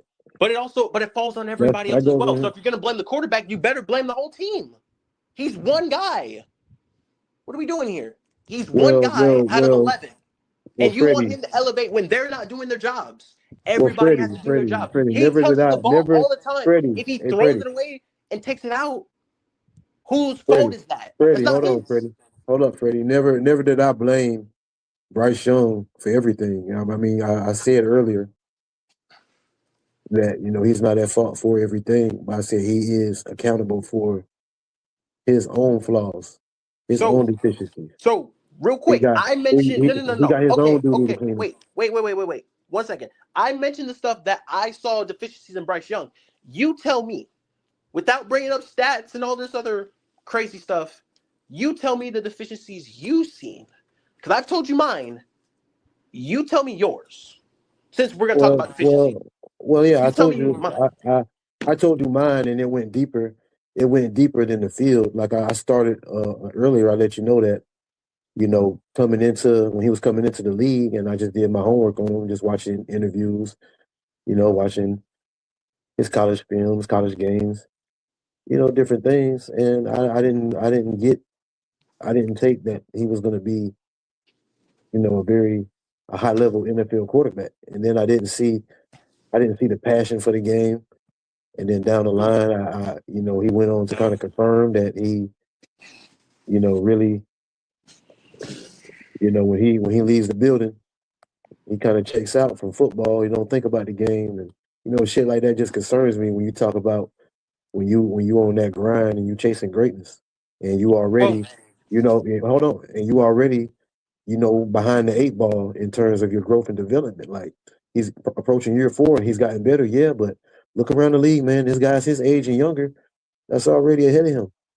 But again, I mentioned that's and you really can't say their situation is any better than Bryce's, because I'm not gonna let you take credit away from Dave Canales and Jairo Evero and this coaching staff, Dan Morgan and these guys, what they brought into the building, what they've done to reshape this team over these years since we've gotten Bryce, how they've invested around him, the pieces that we put together, what we've been able to do. I'm not going to let you discredit, that logo right here. I'm not going to let you discredit what we doing over here, dog. And I'm not going to let you, shit on my Panthers, in defense of Bryce Young. No, I understand. I understand that you're a fan and he's inspired you in some type of way, and he motivates you, inspires you, man, and that's dope and that's cool. But we got to keep it real about what we see on the field, and what you're saying is inaccurate, my dude. Wait, time out. So the things you're saying is inaccurate. You do make good points, solid points, but what you're saying is inaccurate, bro. Bryce Young has heavily contributed to our offensive struggles. Heavily. Okay. Heavily. Heavily, right? Heavy. He's heavily contributed, right? Heavily. Got it. Okay. Again, I mentioned all of this that we're talking about here. We're talking about coordinator, and I'm not discrediting Dave Canales and all this. I'm not gonna do it. Oh, you are. Oh, you discrediting him. Oh, you offensive internally. You definitely discrediting him. Man. No, I said before, if guys do not execute, if guys are not making plays, okay, listen, Hoopla, and we've said this before, and guys, and listen, in the panel, in this right here, this is an opinion-based thing, but this is actually factual. Other guys have to step up and make plays. You cannot just say, Bryce Young, oh, go make throws and expect people to catch them. That's not how this works. Guys have to make plays. It doesn't matter if he's not super aggressive every time. A check down can go for a 50-yard touchdown. We've seen it happen. Those things happen. Those things, that's smart quarterbacking. You get it out to the playmaker. Playmakers make plays. That goes co and co. So you cannot sit up here and say that they aren't to blame either, because they are. Say that goes they're not to blame either. Meaning Bryce Young shares blame, right? But again, I mentioned, so right or wrong, Freddie. Listen, I never said he wasn't to blame for anything. The turnovers are things that Freddie, you done gave me every excuse. Anything I say, you got some creative excuse for it, bro. That is opinion based. Saying, okay, this is where Bryce Young needs to get better. Okay, so again, I mentioned you want him to be more aggressive. How can people be more aggressive if they're not doing the little things in attention to detail? It doesn't matter. It does not matter if it's a 10-yard pass, a 5-yard pass. Who's not doing the little things? Who's not doing the little things in attention to all of this detail that you're talking about? Attention to detail. Bryce Young ain't doing the little things, attention to detail. Like especially what? When you're rolling out of clean pockets? When you're not going through your progressions? You say that, but that's not true. That's very true. You say you watched all 22. Every single you watched all 22, Freddie. Yes, of course I do. But every play has at least 3 progressions on it. So if you're going to sit up here and say he's a 1 read, 2 read, that's not true. And again, I mentioned the first read he goes to when I watch these games, Excel. Or he's got that time in his clock. You got to remember, you only have a certain amount of time to get the ball out of your hands anyway. So again, I mentioned he's either feeling pressure. It does not matter. That's quarterbacking. People feel pressure. You may not like it, but that's how it is. You feel pressure, you got to go. You don't like that time clock, you got to go. People feel it. Listen, if you hold the quarterback, if you hold the ball, you're going to get sacked. That's the reason Bryce didn't get sacked so many times, because he didn't hold the ball for as long as you wanted him to hold the ball. Go get the first down. Go pick up some yards. Live to fight another day. It's okay. It's a team game. He's do your 1 of 11. Don't just. It's not about being flashy. It's not about trying to make the thing. It's what better helps the team. This route where I'm not going to make a catastrophic turnover, or because again, I mentioned that risky throw turn into a turnover. It can turn into a turnover. But the playmakers got to make the play, right? They got to reach up, make the play, keep it going. Bryce can throw the ball all day long. Yo, link in the chat. If anybody want to jump in on this, link in the chat. Go ahead, Freddie, talk your shit. As I said before, you got to think about it. The plays that these guys making, it doesn't matter if it's open, contested, or what. The dudes have to make the play. Bryce can throw it all day long, but when you're Bryce Young and you've seen guys all season, when you have that thing in your clock all season and also you're doing tape on the other team as well. You know they are athletic, they're physical, they can jump, they can do all this stuff. You don't want to test those guys. You don't want to make those wrong read, because again, you make the wrong choice, a split second, and the ball is gone. It's a turnover. Those are the things you talk about when you're quarterbacking. When you're not quarterbacking, when you're not looking at that, because again, I've looked into the mind of Bryce Young, reminding myself like, oh, right, that's right. We may see it differently, slow-mo, slow it down, whatever you want to call it. But you've got to remember the other part and the other equation is the athletes on the other side. Those type of risky throws are only made by the playmakers themselves. Okay, they're not Freddie, made so by the let me quarterback. ask You you can this, just Freddie. throw it all day long. You could throw the ball willy-nilly all around the yard if you want to. It don't mean nothing if you're throwing picks and tip balls, and we know these tips, overthrows, take those. So if It's simple. Bryce go out there and swing the ball around, he's going to fail, is what you're saying? You don't think he can have success? If Bryce goes out, so you he's just go in there, smart with you. Got to don't be even try, smart. just check it down. Don't even try and test what you can do out here in the NFL with your You arm. got to be smart with it. With your talent. Listen, you cannot be willy-nilly. You cannot be willy-nilly, and you have to be precise you have to be decisive. So if you're going to talk about decisiveness, this is where I agree with you on. Decisiveness, not aggressiveness. There's a difference. Decisiveness, not aggressiveness. I disagree with you on aggressive. I agree with you on decisiveness. I think you've got the two misconstrued. And he decides to hardly ever play aggressive. Aggressiveness, decisiveness are two totally different things. What you're talking about is decisiveness. I understand that. Other quarterbacks are faced with the same thing. They're decisive. That's decisiveness. Yeah, but how come not these other aggressiveness? That's decisive. These other quarterbacks, is Bryce Young one of the top quarterbacks in the league in your eyes? In my eyes? Yes, in your eyes, Freddie. No. Where would you grade him? Where would you rank him? Where would you rate him? Where would I rank him? Where would you place him? Yeah. I would place him probably in the 20. I would put him probably 20, 21st. He hasn't earned the right to be top 20 yet. But again, he's not as bad as people claim him out to be. Are you content with that? Am I content with that? Yes. Me personally, I've said what he needs to work on. Does he have the traits to be top 15? Absolutely. That's my opinion. What does he need to work on? What does he need to work on? Yes. Fundamental. And as you mentioned, because you talked about, because I agree with you on this, decisiveness, not aggressiveness.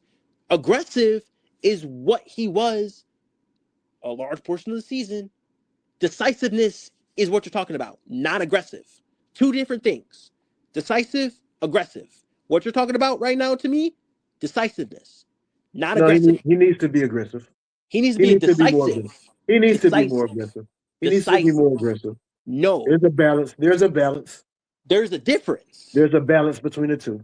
There's a difference. There's a balance between the two. But what you're talking about, we don't need him to be. Listen, we don't need him to be Patrick Mahomes, Caleb Williams. You know what I'm saying?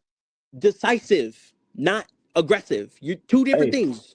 I understand that. I understand that. But you're talking about decisiveness, man. I'm trying to help you break it. I'm breaking it down for you because that's what I'm analyzing and what you're talking about. I'm listening to your words and I'm breaking it down. It's decisiveness, not aggressiveness. Decisiveness. No, he needs to be more aggressive. He needs to not average only 5-6 yards to throw. That's decisiveness. Make the decision. Not aggressive. He needs to decide. You're talking about decisiveness. He needs to decide to attack down the field more. Okay, give question. His receivers more opportunities to make those plays that y'all want to see. Give the playmakers a chance to be playmakers. That's why we went and got them. Then can we ask? Give them a chance.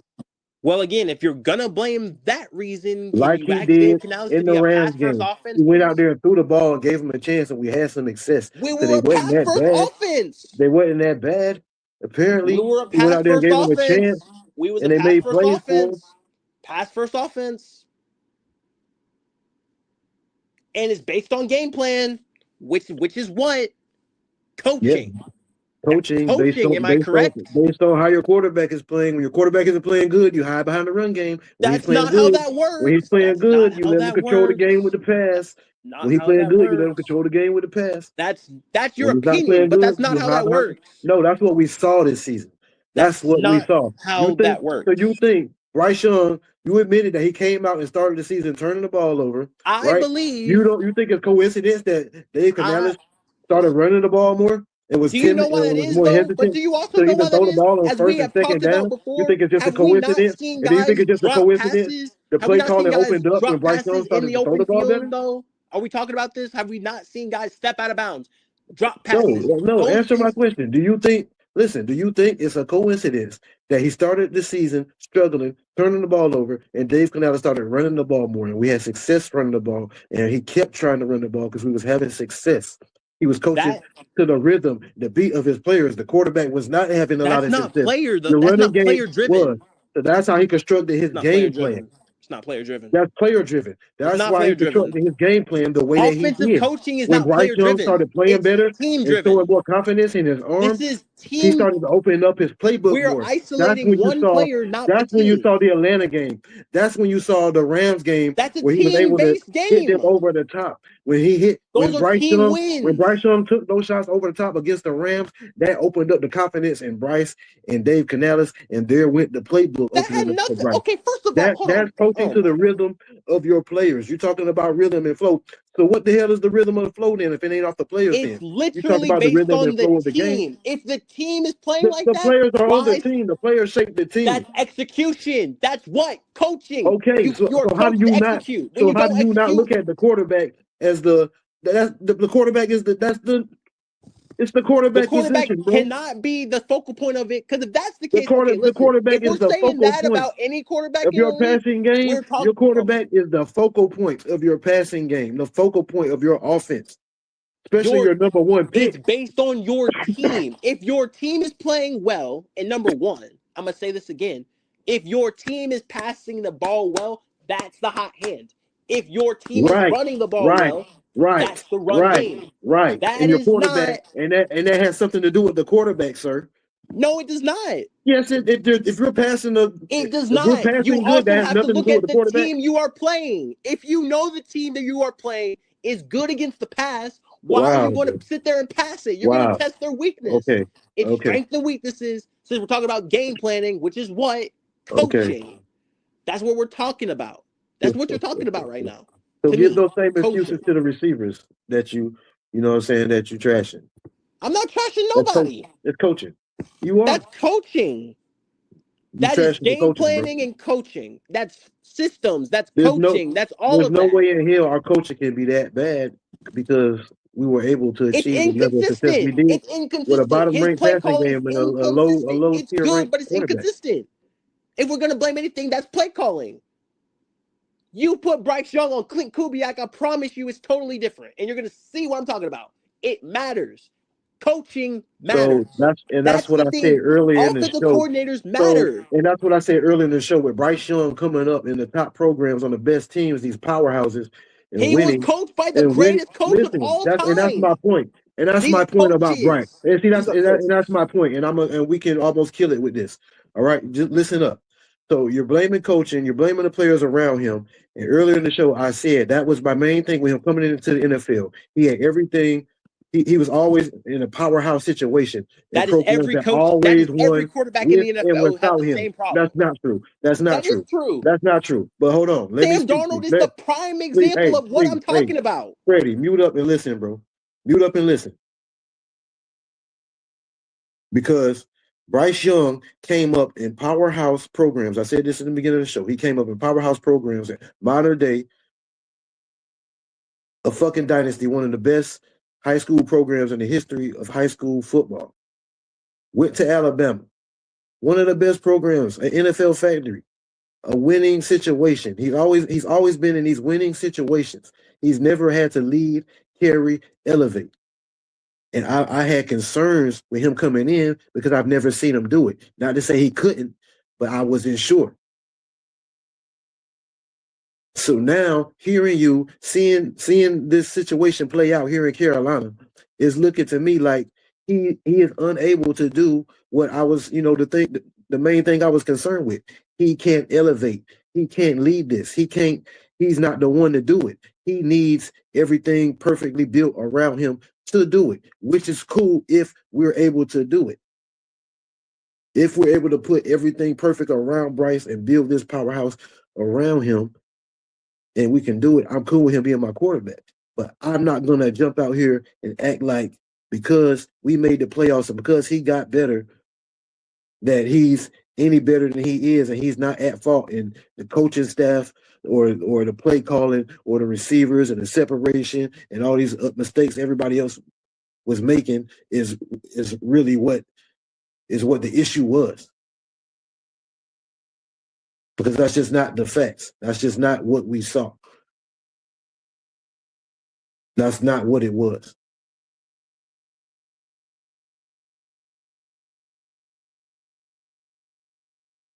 Highly ranked O-line, check. The running game, say what you want about the running game.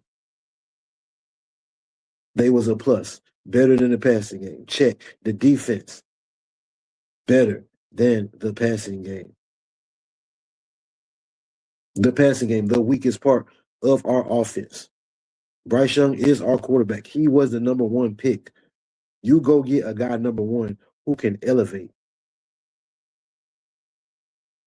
You go get a guy number one who raises the floor of your team. Meaning it doesn't matter what's going on. Your team is still going to be able to compete. You're still going to be able to have a productive passing game. We've seen quarterbacks step out here with shitty O-lines and still have higher level production. We've seen quarterbacks not have the best targets out there and still have higher level production. These are all excuses.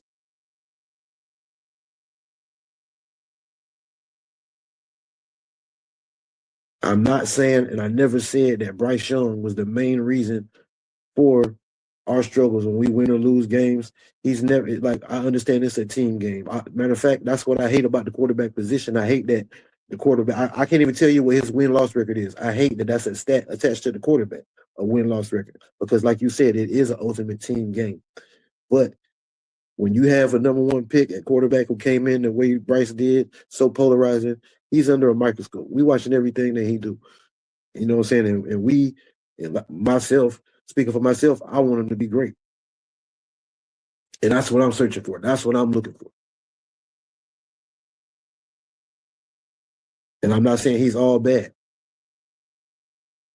But people act like, they defend him like he's already achieved this level of greatness. I asked you, where in your eyes, where was he ranked at? And you basically put him towards the bottom of the league. Everything around him, look around him. Everything around him is average to above average.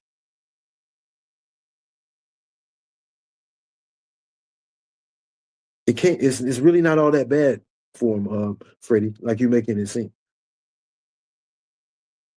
Everything around him was above average. But his passing game that he leads was at the bottom. You're telling me it's because he was missing the Jalen coach. Or I've had people say, oh, it's because they traded Adam Thielen.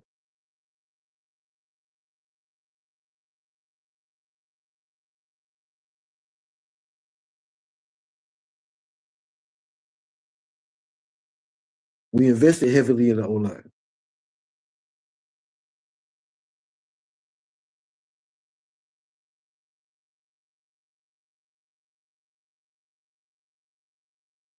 Freddie, it's excuses, bro.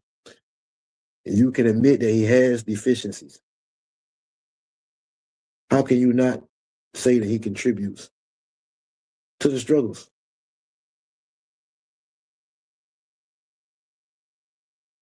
How can you sit here and say that a coach's play calling has nothing to do with the quarterback? You dancing all around that. You know good and damn well, Freddie Jones. This is a quarterback-driven league.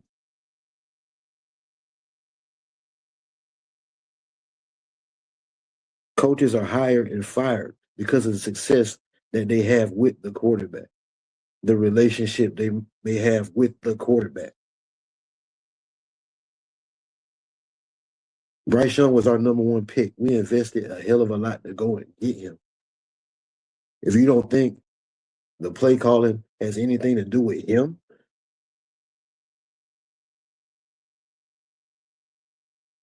You got a lot to learn about football, young man.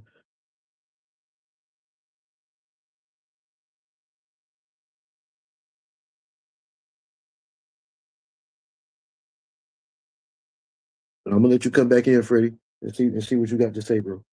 All right, man. Listen, I understand that you feel like these are excuses, but let me walk something down to you, and I'm breaking this down, and I'm being real with you. This is a real thing, dog. All of this, basing what we're talking about here, play calling, all of this shit is based on what the team is doing well and what the team is not doing well. There's ranking for that for a fucking reason. Exactly, and I broke that down, getting into the context of the quarterback, bro. And we broke that down. That's not on the quarterback, though. That is based on what the coach is calling. So, like I asked you earlier, Dave Canales off day one when he first got here, he said he wanted to run the football. That's what he said. It was a coincidence that Canales took it out of his hands. That's not on Bryce Young. Since we're talking about this, right? And since we're breaking it down, right? We have seen quarterbacks all season. What do the coordinators, what are they going to do? Are they going to put in the hands of the quarterback, or are they going to take it out of it? Most of the time, it's in the hands of the quarterback. Our game, we are run first team. That was Dave Canales' philosophy. That's what he wanted. So that's what he based his playbook off of. That is him. That has nothing to do with Bryce Young. Because if it did... So let me ask you this. Cool. Let's go with that. But let me ask you this. He decided he wanted to have a run first offense or whatever. Run first team. Why, though? Like I said, we invested so much into this quarterback. That is him. We have Chuba Hubbard and Rico Dowdle. We're building our offense around them instead of our quarterback. Why? That was his philosophy. That's what he said. Why is that his philosophy? Why is that his philosophy? Does he not feel like he can win with building the offense around his quarterback and coaching and play calling to the beat, into the rhythm or flow, however you word it, to his quarterback? The first thing that Dan Morgan and him said off the jump when they first got here was they want to play a physical brand of football that starts with the ground. All teams want to play physical football. But that's what they said. They said they wanted to build a physical brand of football. Dave Canales is an offensive-minded coach, a wide receiver coach. But as I said before, he wants to pass the ball. We all season, right? As you mentioned, he's known as a quarterback down, second down, run plays. He's a run first coach. We said that before, as you talked about before, and I'm bringing this back to you. You talked about not, bro. He's not. Even in Tampa, the Tampa fans complained about him because he couldn't. So we're going to blame that on Bryce Young? Come on, man. That's play calling. That's on play calling. And all of these quarterbacks, I don't care what you say, they're all based on the play caller. If the play caller is bad, if the play callers are bad, the quarterback's going to look bad. When I say that now that Bryce Young is in the NFL and he doesn't have a super team built around him, he can't, he can't produce. That's Matthew Stafford. No. Let's lock in. Let's lock in on Bryce. Let's lock in on Bryce because Matthew Stafford was in Detroit for years playing on a garbage team, a garbage organization. I don't think so. He had a great offensive coordinator. Giving you 4 or 5 stats a year. Giving you 4 or 5 stats a year. That's coaching. That's play calling. That's coaching. That's talent. That's not talent. That has nothing to do with talent. That's not talent. No damn coaching. You can have talent and be shitty. They had a coaching carousel. It was a coaching carousel over here. You're going to look shitty. It's coaching. It's coaching. Coaches getting hired and fired when Matthew Stafford was in Detroit. Coaching. Wow. So Matthew Stafford had good coaching in Detroit. That's why they got fired, right? That's why they got fired, right? That's what I'm talking about. They get fired for bad coaching. You will get fired for bad coaching. And when you don't do it correctly, when you fuck it up, you can see the flaw there. Everybody can see it. That's Lamar Jackson. That is literally everything. Buffalo, right? Sean McDermott. That's coaching. So when you mess it up, you get fired with the quarterback. They keep the quarterback. The coach will go before the quarterback goes. That's just the name of the game. That's how it works. It's coaching. So all of this is systems and coaching. Okay, so if Bryce Young has to have his hand held, with coaching. That's every quarterback. That is every single quarterback in the NFL. They have to have a right coach, right system, right all of that. That's not every single quarterback. That is. That is. Not, bro. Yes, it is. Yes, it is. Yes, it is. Yes, it is. It definitely is. 100%. 1,000%. Put Sean McVay on this team, we're winning the Super Bowl. Easily. You're crazy. It's based on coaching and system. Man, if you don't got that, you're crazy. We beat Sean McVay and we just gave him hell in the playoffs. As I said before, coaching, system, game plan. Put Dave Canales. That is not we just gave Sean McVay hell. We just gave the Rams and Sean McVay hell this season. Put Dave Canales. Based on coaching. Put Dave Canales with Matthew Stafford and Cooper McCool. That is based on coaching. Put Dave Canales with Matthew Stafford and Cooper McCool. Team win coaching. And Devontae Adams and then talk to them. They don't even mention the players. They talk about coaching. Mike Vrabel is winning Coach of the Year because he coached that young Patriots team. So let me ask you this question: Is it possible or not that you cannot win without a good coach? I'm sorry, you can't. Listen, you cannot. Let me ask you a question. Uh-huh. Is it possible that the quarterback's performance consistently, week in and week out, it doesn't sway the decision making of the coaching style in any way? That is coaching based and it's game plan based. You got to remember something. You're not answering the question. You're not answering the question, Freddie. Is it possible that the performance of a particular player, your quarterback, on a consistent basis, week in and week out, you're seeing habits, you're seeing things, and you're making adjustments in your play calling? You're saying that it's not possible that happens? That's not again. That's game plan. That's who you're playing against. That's coaching. Yeah, but it has nothing to do with how your quarterback is. It has nothing to do with players. It's coaching. Again, all of this is systems and coaching, and you don't have the right system, the quarterback's going to look bad. We know this. Coaching, you understand that your system and your coaching is based around your players, right? Because you won't. If you have a system, you're going to need a particular type of player. But when you have the wrong system, it's not going to work. Bryce doesn't have the right system in place. That's my opinion. So what's the system? Everybody's opinion. So what's this system that Bryce needs? What's this system that he needs? What Dave Canales should do is make this a pass-first offense. Allow Bryce Young to have the keys to the offense. What most guys do. Matthew Stafford has the keys to the offense. That's a pass-first game. Pass first. Put the hands in your quarterback. Let him make the mistakes. If he makes, but you go out swinging. But what can you do when your quarterback is dropping back the pass and he's only giving you 5-6 yards per throw? He's not actually. Like if you look at a lot of quarterbacks, you don't think that's tying the coach's hands? Listen, you don't think that's tying the coach's hands? Hoopla. Hold on. Time out. Listen to me. 1 second. Listen to me. Listen what I'm saying. Go ahead. Listen about average yards per attempt, and I'm breaking this down. For you. Break it down, man. When we're talking about attempts, we're talking about yards, we're talking about all of this. 50% of that is underneath yards after the catch. The other half is based on 0 to 19 and whatever you want to call it. Is 10 to 15 and whatever. Those are dime a dozen. Where people get their money is the underneath stuff, breaking tackles, making highlights. Those are how highlights happen. The 50-yard throws come a dime a dozen. They are not something that are 10 to 15. So the receivers got to go out there and break tackles and make highlight plays every, drive in and drive out. Come on, that's how this works. Stop, bro. Come on. That sounds ridiculous, Freddie. That's how this works. That sounds ridiculous, man. I said again. You understand what you're saying? That's making the game. You want a quarterback that makes the game easier for his weapons, for his receivers. You want to simplify. You want to have literally the opposite. Quarterback. No receiver.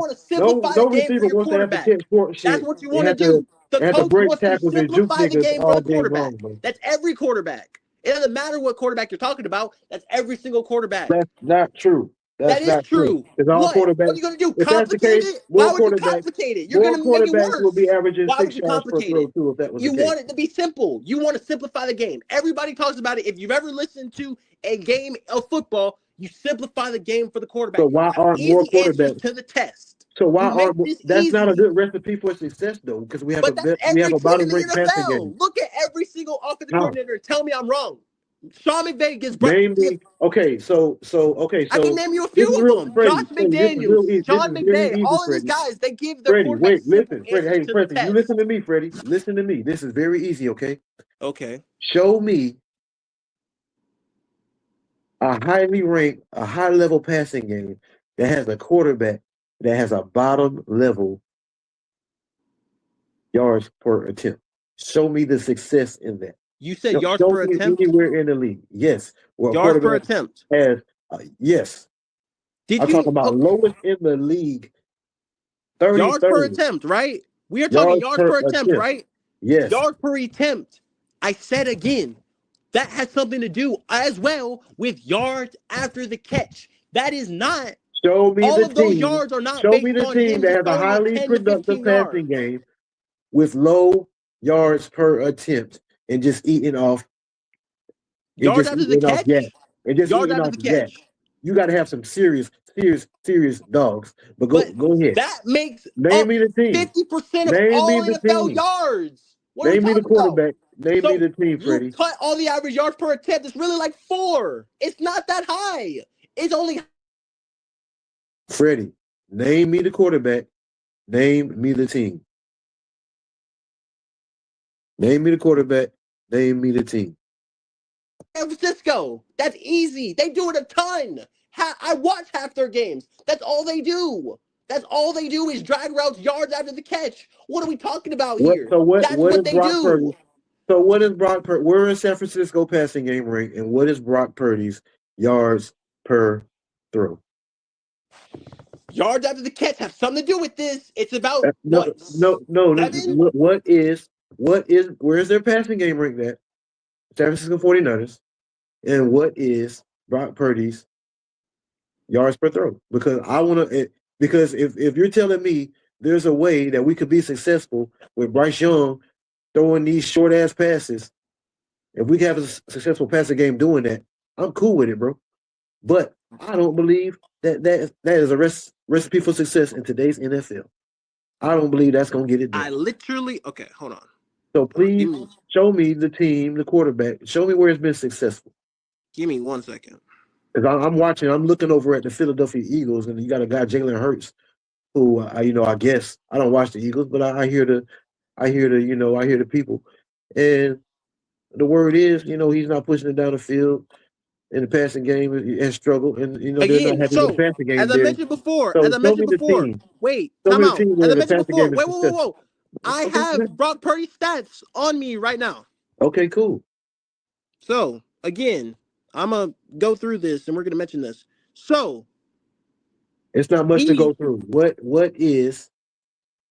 So per completion, his yards per throw, and where is the passing game? Right? It's not a whole lot to go through. His average depth of target was 7 yards. 4.3 of those were after the catch. So he really averaged 3 yards a catch. Then you add it to yards after the catch. 3 yards per throw. His average depth of target was 7 yards. 7. At what time? What for the season? What was for the entire season? This is Brock Purdy. This is the San Francisco 49ers quarterback. Brock Purdy. Okay. Average yards per throw, right? We're talking about this, is 7 yards. Yards after the catch, 4.3.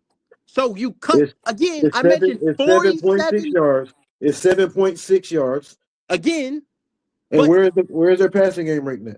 4.3 yards after the catch. But they played 2 quarterbacks. Hold on. Give me 1 second. I got to look at Mac Jones' stats as well. Mac Jones as well. Hold on. Give me 1 second. Because he was also a quarterback. They had 2 quarterbacks. Give me a second. Again. So in 2025, right? This is a true stat. True stat. True stat. Brock Purdy and Mac Jones. Purdy had 2,167 yards. Mac Jones, 2,151 yards. High completion percentage rate and notably utilized checkdowns and shorter routes to facilitate high yards after the catch. I'm telling you. You think I'm lying? I'm not. This is what it says. Utilizing checkdowns and shorter routes to facilitate high yards after the catch. Opportunities for receivers. They were eating on yards after the catch. Again, why do you think they stayed afloat? Because they started 2 quarterbacks. They only recently did that because they felt more comfortable. But again, yards after the catch. That's the way they made their money. Yards after the catch. Christian McCaffrey, one of the best underneath guys in the league at yards after the catch. Right? Yards after the catch. Bingo. It's okay. It's okay to be a check down Charlie when you got Christian McCaffrey who can eat. But that's what I'm talking about. That's a playmaker, right, though? That's a playmaker, right? I understand Christian McCaffrey, but he's a playmaker, right? He's a playmaker. Am I correct? He's a playmaker, yes? So where did Brock Purdy rank on third down this season? Let's also look at it. Let's actually look at the 49ers.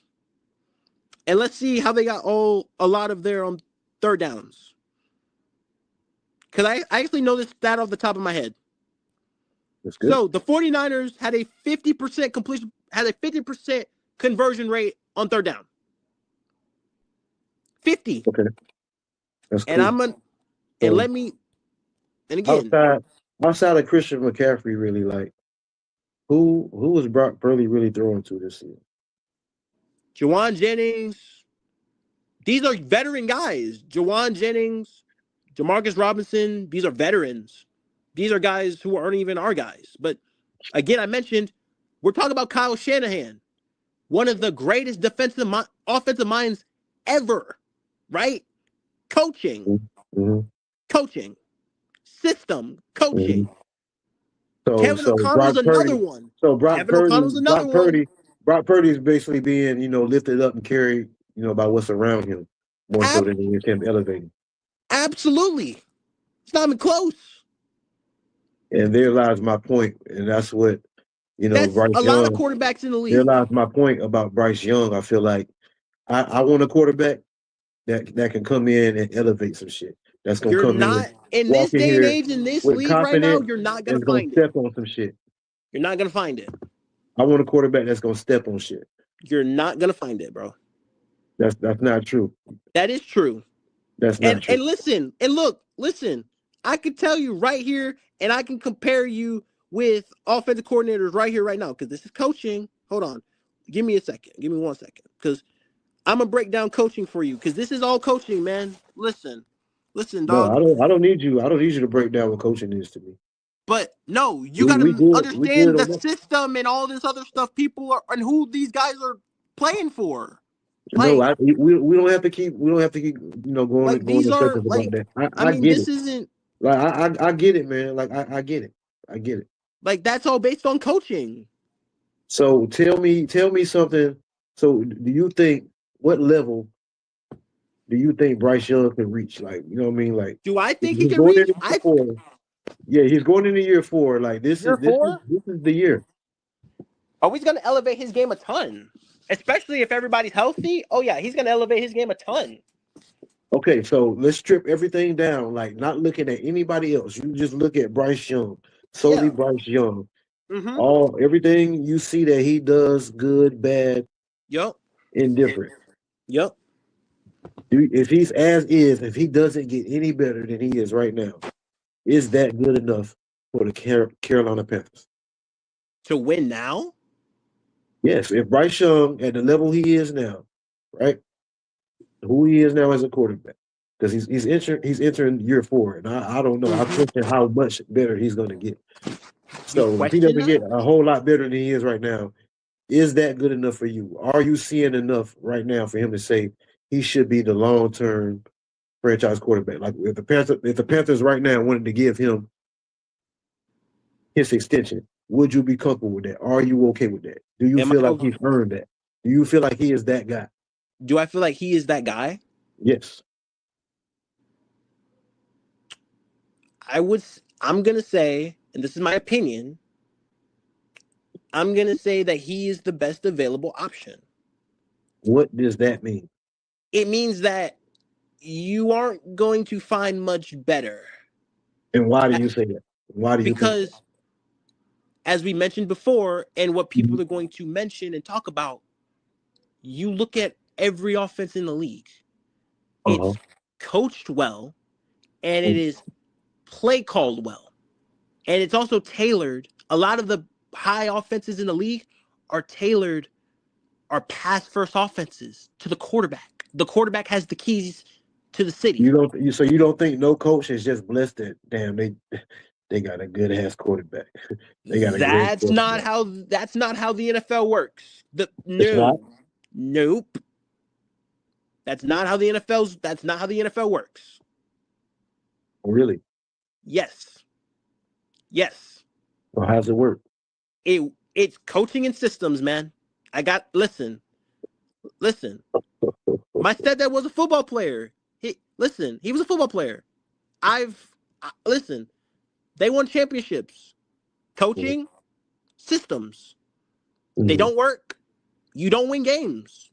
It's that simple. You've got to mesh it and you got to have balance, but you got to be consistent with it, which means you got to tailor it. What happened to Bill Belichick's coaching and system when he lost Tom Brady? That's what I'm talking about. That's coaching and system, right? It doesn't work for every quarterback. It's not going to work for every quarterback. You got to understand. You're right. It's not going to work for every quarterback. Why do you think that is? That's based on, you got to look at the quarterback's strengths. You got to look at the quarterback weaknesses. Yes. You got to look at all keep on going. Keep on going. You got to look at the strengths. You got to look at the weaknesses and what best and what the quarterback is good at.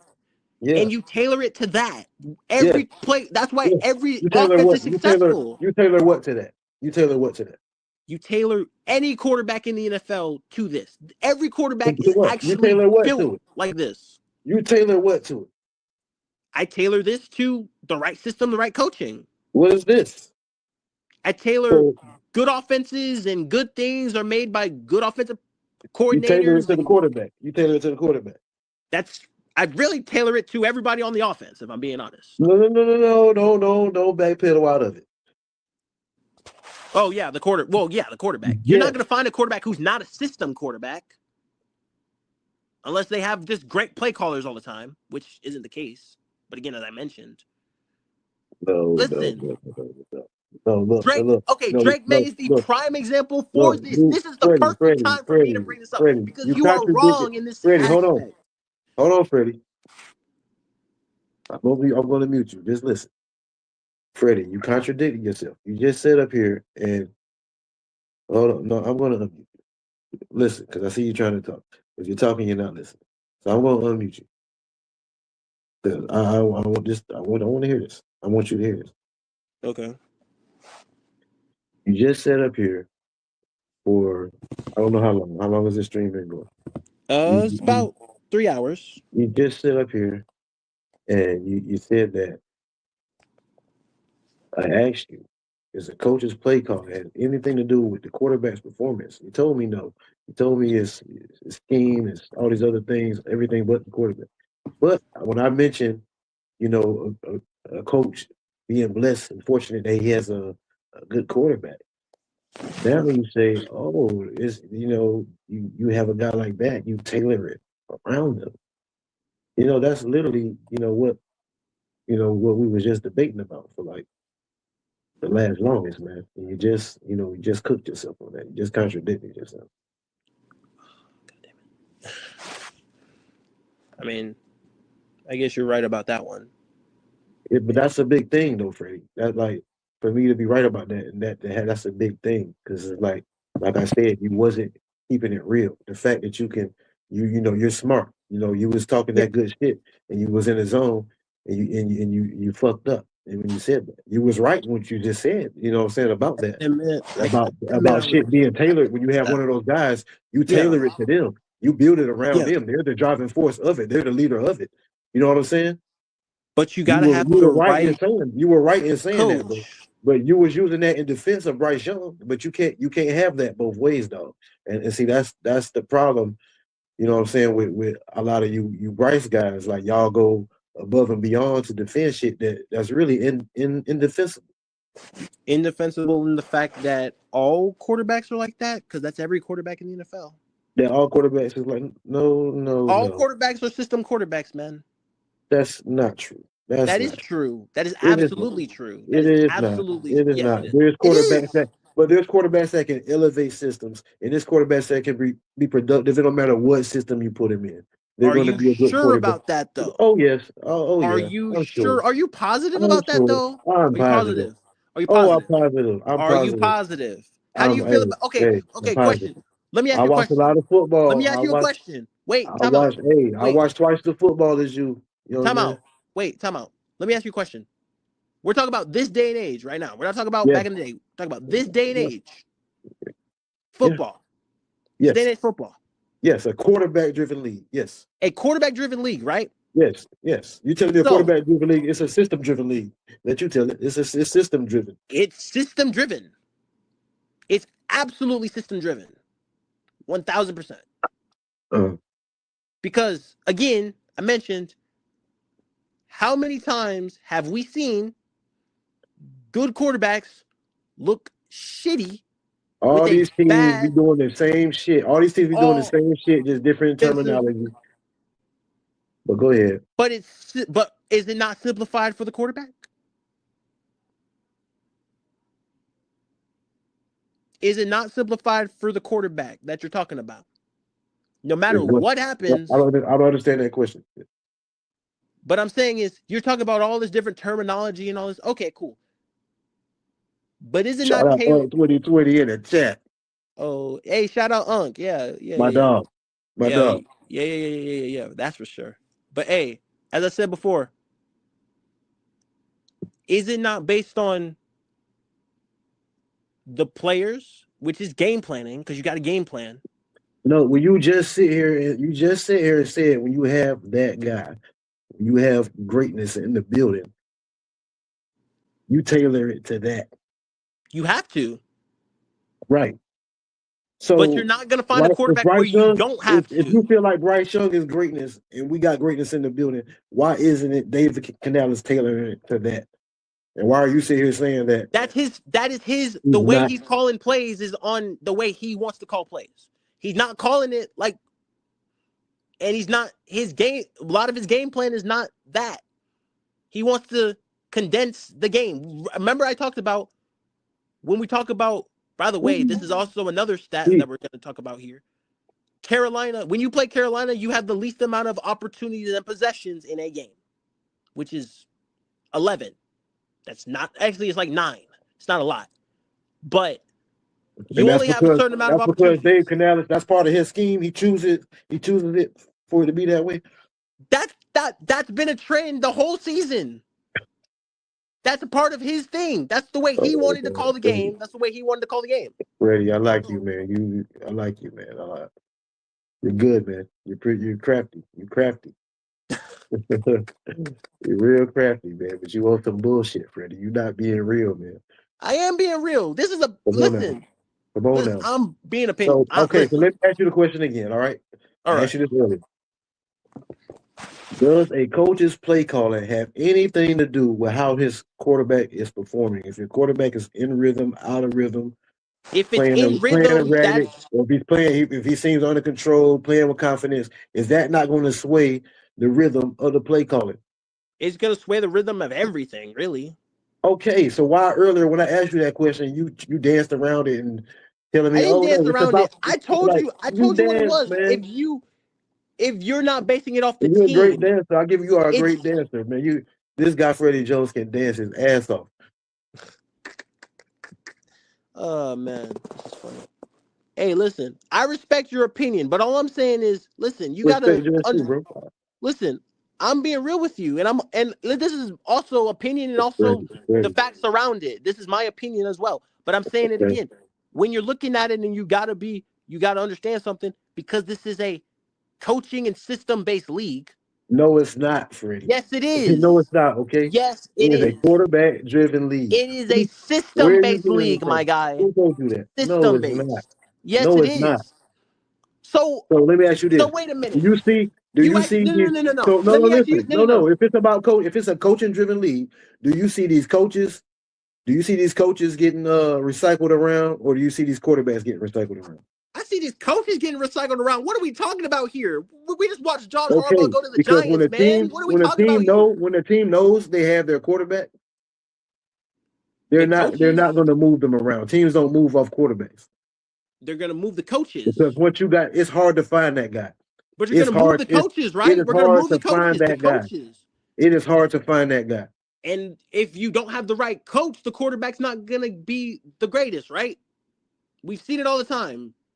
We've seen coaches in bad situations with them having a bad quarterback and not have success. But then we've seen them end up in a situation with a good quarterback. We've seen it with good quarterbacks have bad success too. Sam Darnold's the best example. He's the best example. It's a quarterback-driven league. It's a system and coaching-based league. So if a quarterback gets hurt, right? Let's say one of these top quarterbacks gets hurt, comes in and does great. That's Kyle Shanahan into a nutshell. That's Kyle Shanahan into a nutshell, my guy. How many Kyle Shanahans are there? How many Kyle Shanahans are there? But that's coaching, right? That's not a good argument for you, my guy. I'm sorry. That's not a good. But Kyle Shanahan hasn't won a Super Bowl. He keeps moving. He keeps trying to find quarterbacks until he got brought. He's got the guy in the building, but it's But right, this is right. So if it was so coach driven and so scheme driven, why did he have to go on a QB carousel before? Because let's be honest. Because this happens, and because we're talking about it, not every quarterback, not every single thing is going to happen. You've got to be real with yourself. What you mean by that? There's talent, and then there's coaching. There's different levels. So there's different levels. There's different levels of talent. There's different levels of coaching. Okay. So how can you sit here and say you've got high level talent, and when you have high level talent, a bad coach can ruin it. Sam Darnold's the best example. So he's been around all these bad coaches. He gets a great coach. He looks great. So are you insinuating that Dave Canales is a bad coach? I'm insinuating that the system he's running is bad. He's a great coach, but his system is not. Now, how can that? No. So what's so great about his offensive system is not? Well, he's an offensive coach.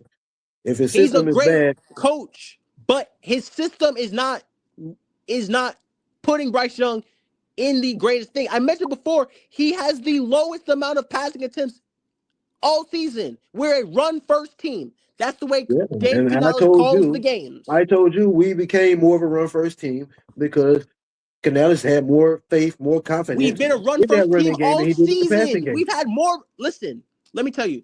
We had more run attempts in every game than we did pass attempts. Yeah, because Dave Canales believed that was the recipe for our success, was to run the ball.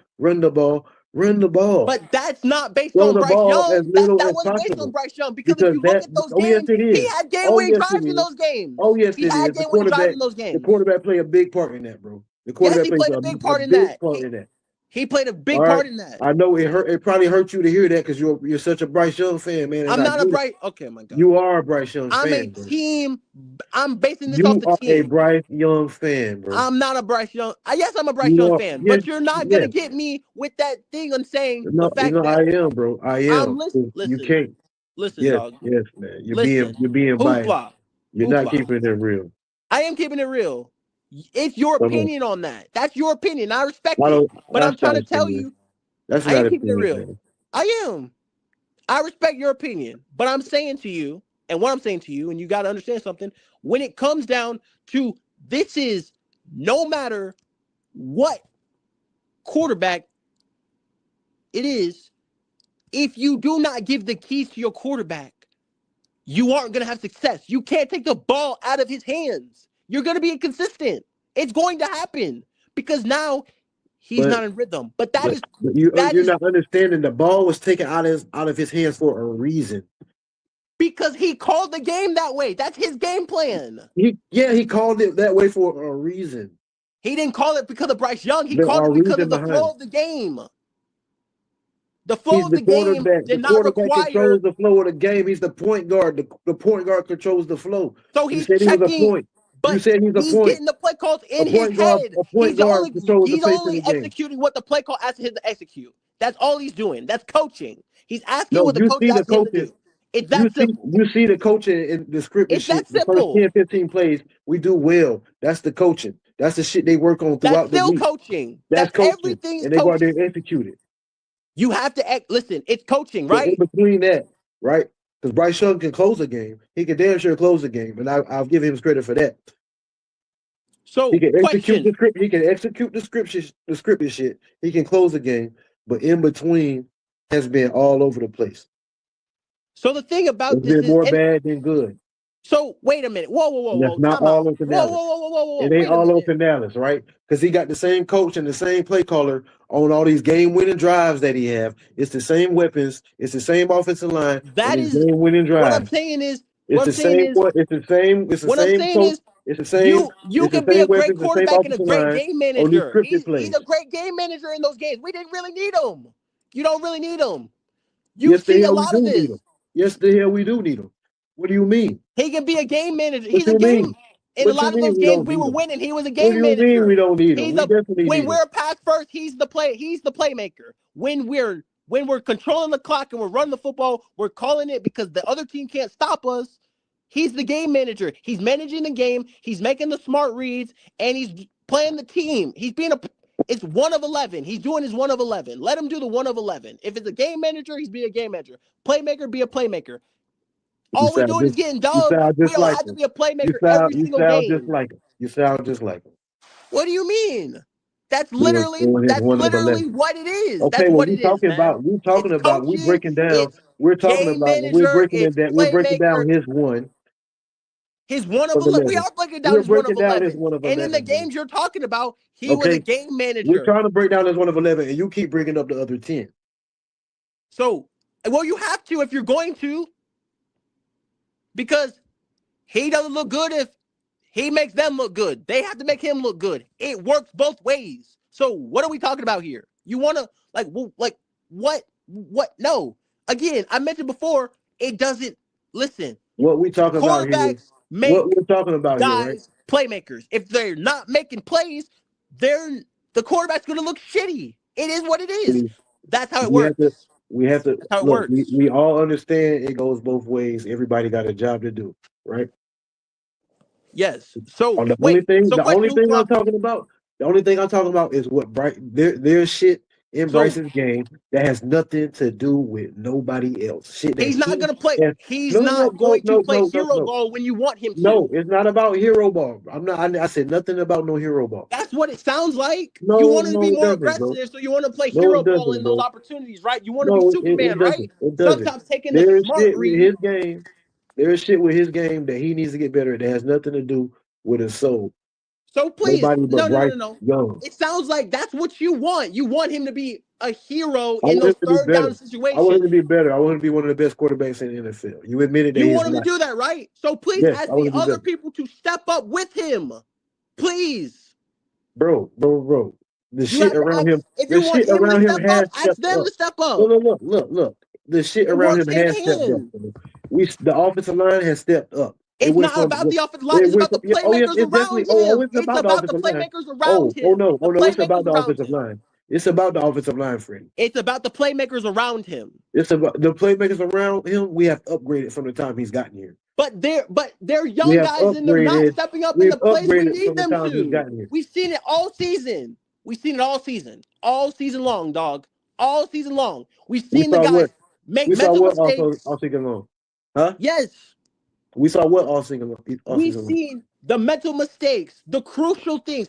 Bryce put the football on their faces and they drop it. So what, you gonna blame that on Bryce Young too? What are we doing here?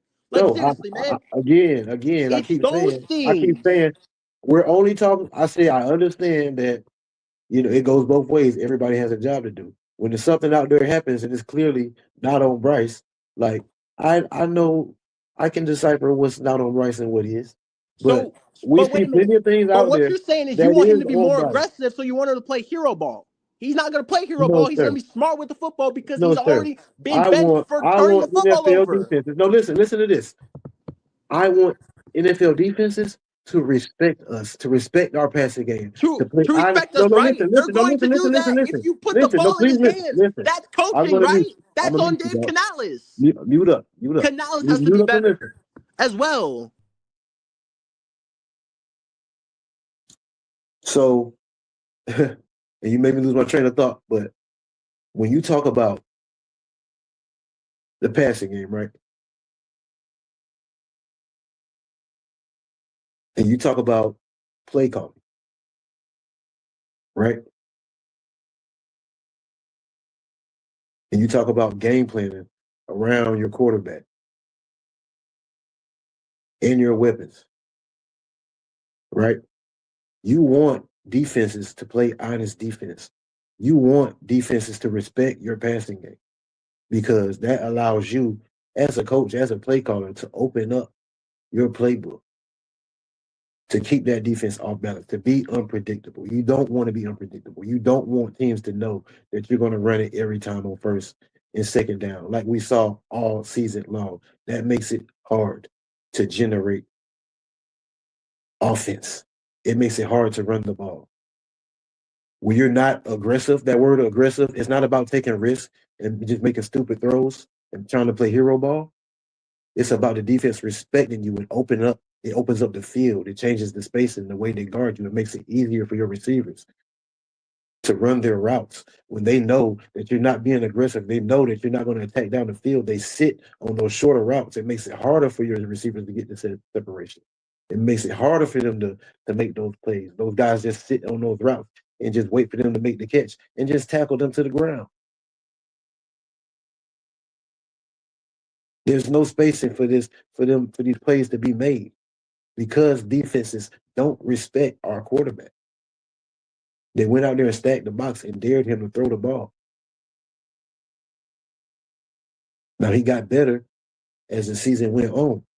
And then we saw the defenses loosen up. We saw the play calling open up. We saw Bryce Young in the playoffs. I couldn't believe my eyes.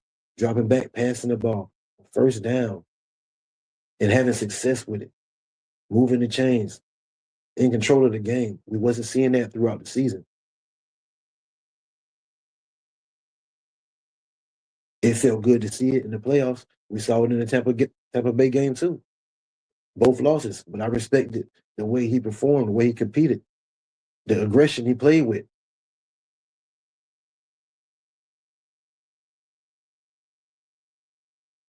Had he went out there in Seattle and threw the ball with some confidence against that man-to-man, we could have won that game. Who knows? We had games against the Saints where they stacked the box and dared them to throw the ball.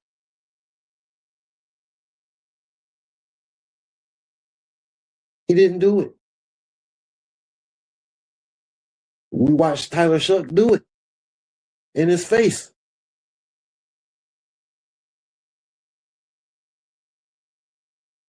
That's not all on Canales. That's not all on the receiving corps. Bryce Young plays a part. Like I said, it's vital that he pushes the ball down the field and be more aggressive. I don't know why you don't like that word. But like I said, I want a quarterback that's looking to attack, that's looking to step on shit. I want defenses to respect our passing game. That's going to loosen up the running game. That's going to loosen up that line of scrimmage. Man. That's going to make the passing game. That's going to make the passing game easier for Bryce.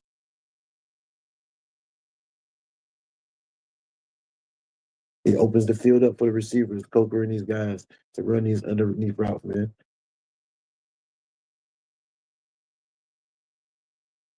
The quarterback plays a major role in that. If the passing game is struggling, there's no way you can say he has no impact. It's on everybody else. That's never the case in any situation. Even if Bryce Young was playing at an MVP level, we couldn't even say that's all on Bryce. You know, you can't give a guy all the credit. You can't give him all the blame, but you can hold him accountable, for his own shit, just like you can any other player.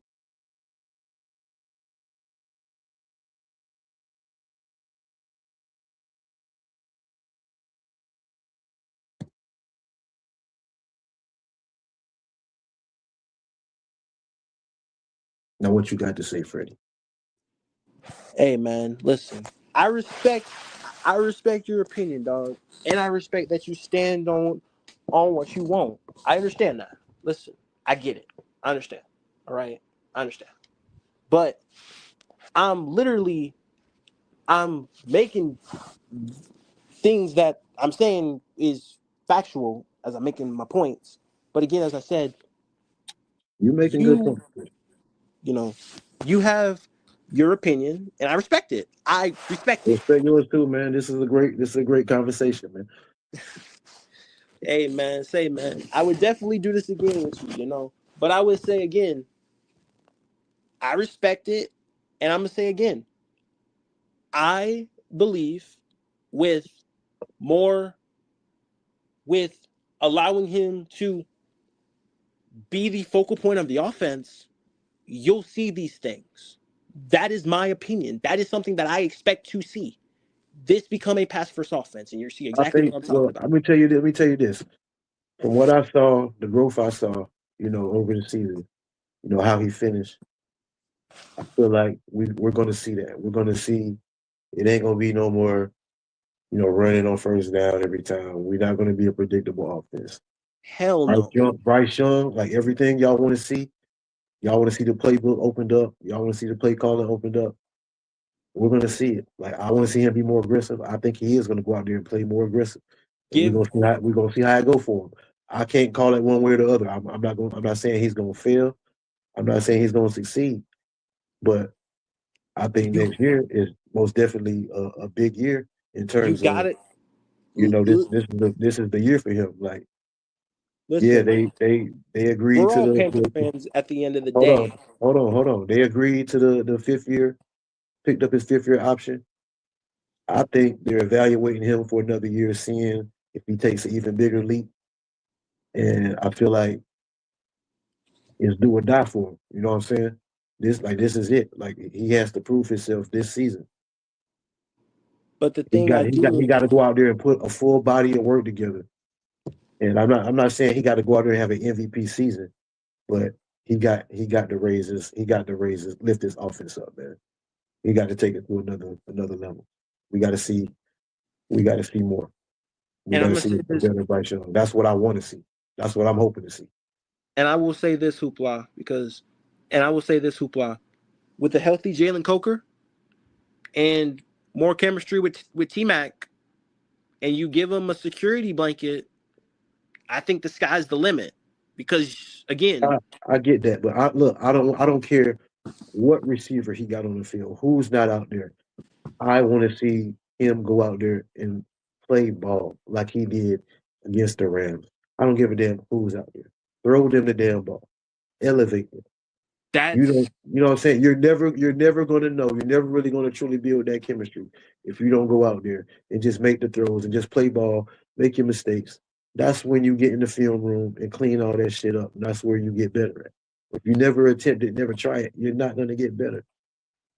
It's just that simple. Then all I ask for Dave Canales is to make this a pass first offense. Fuck the run first shit. It's not all like I said, Bryce Young plays a part in how Dave Canales is going to call this team. He's going to do what's best for the team. That's your opinion, dog. I don't feel that way. If Dave Canales feels like Bryce Young dropping back, throwing it 30 to 35 times is harmful to the team, he's going to keep him around 20, 25. You know what I'm saying? That's not a good. But that fucks up his confidence too. That's on Dave, right? See, and my point exactly. Thank you for making my point. No, I didn't make your point. I didn't make your point because yes, you did. You just fucked up. Yes, you did. No, I didn't. So what point did I make? You fucked up by saying that. Go ahead, Freddie.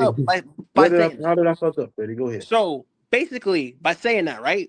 You just said you had just said you want to see him throw it 30 to 35 times a game, right? No, I didn't say I want to. I said Dave Canales, if Dave Canales wants that, right? That is him. That is strictly on the coach. We're talking about coaching. No. Whoa. No, I give you misunderstood what I said. No. You allowed I allowed you to make your point. When I fucked up, let me speak on it. Hold on. No, you didn't allow me to do shit. But go ahead, bro. Go ahead. But, hey, listen. Hold on. Listen.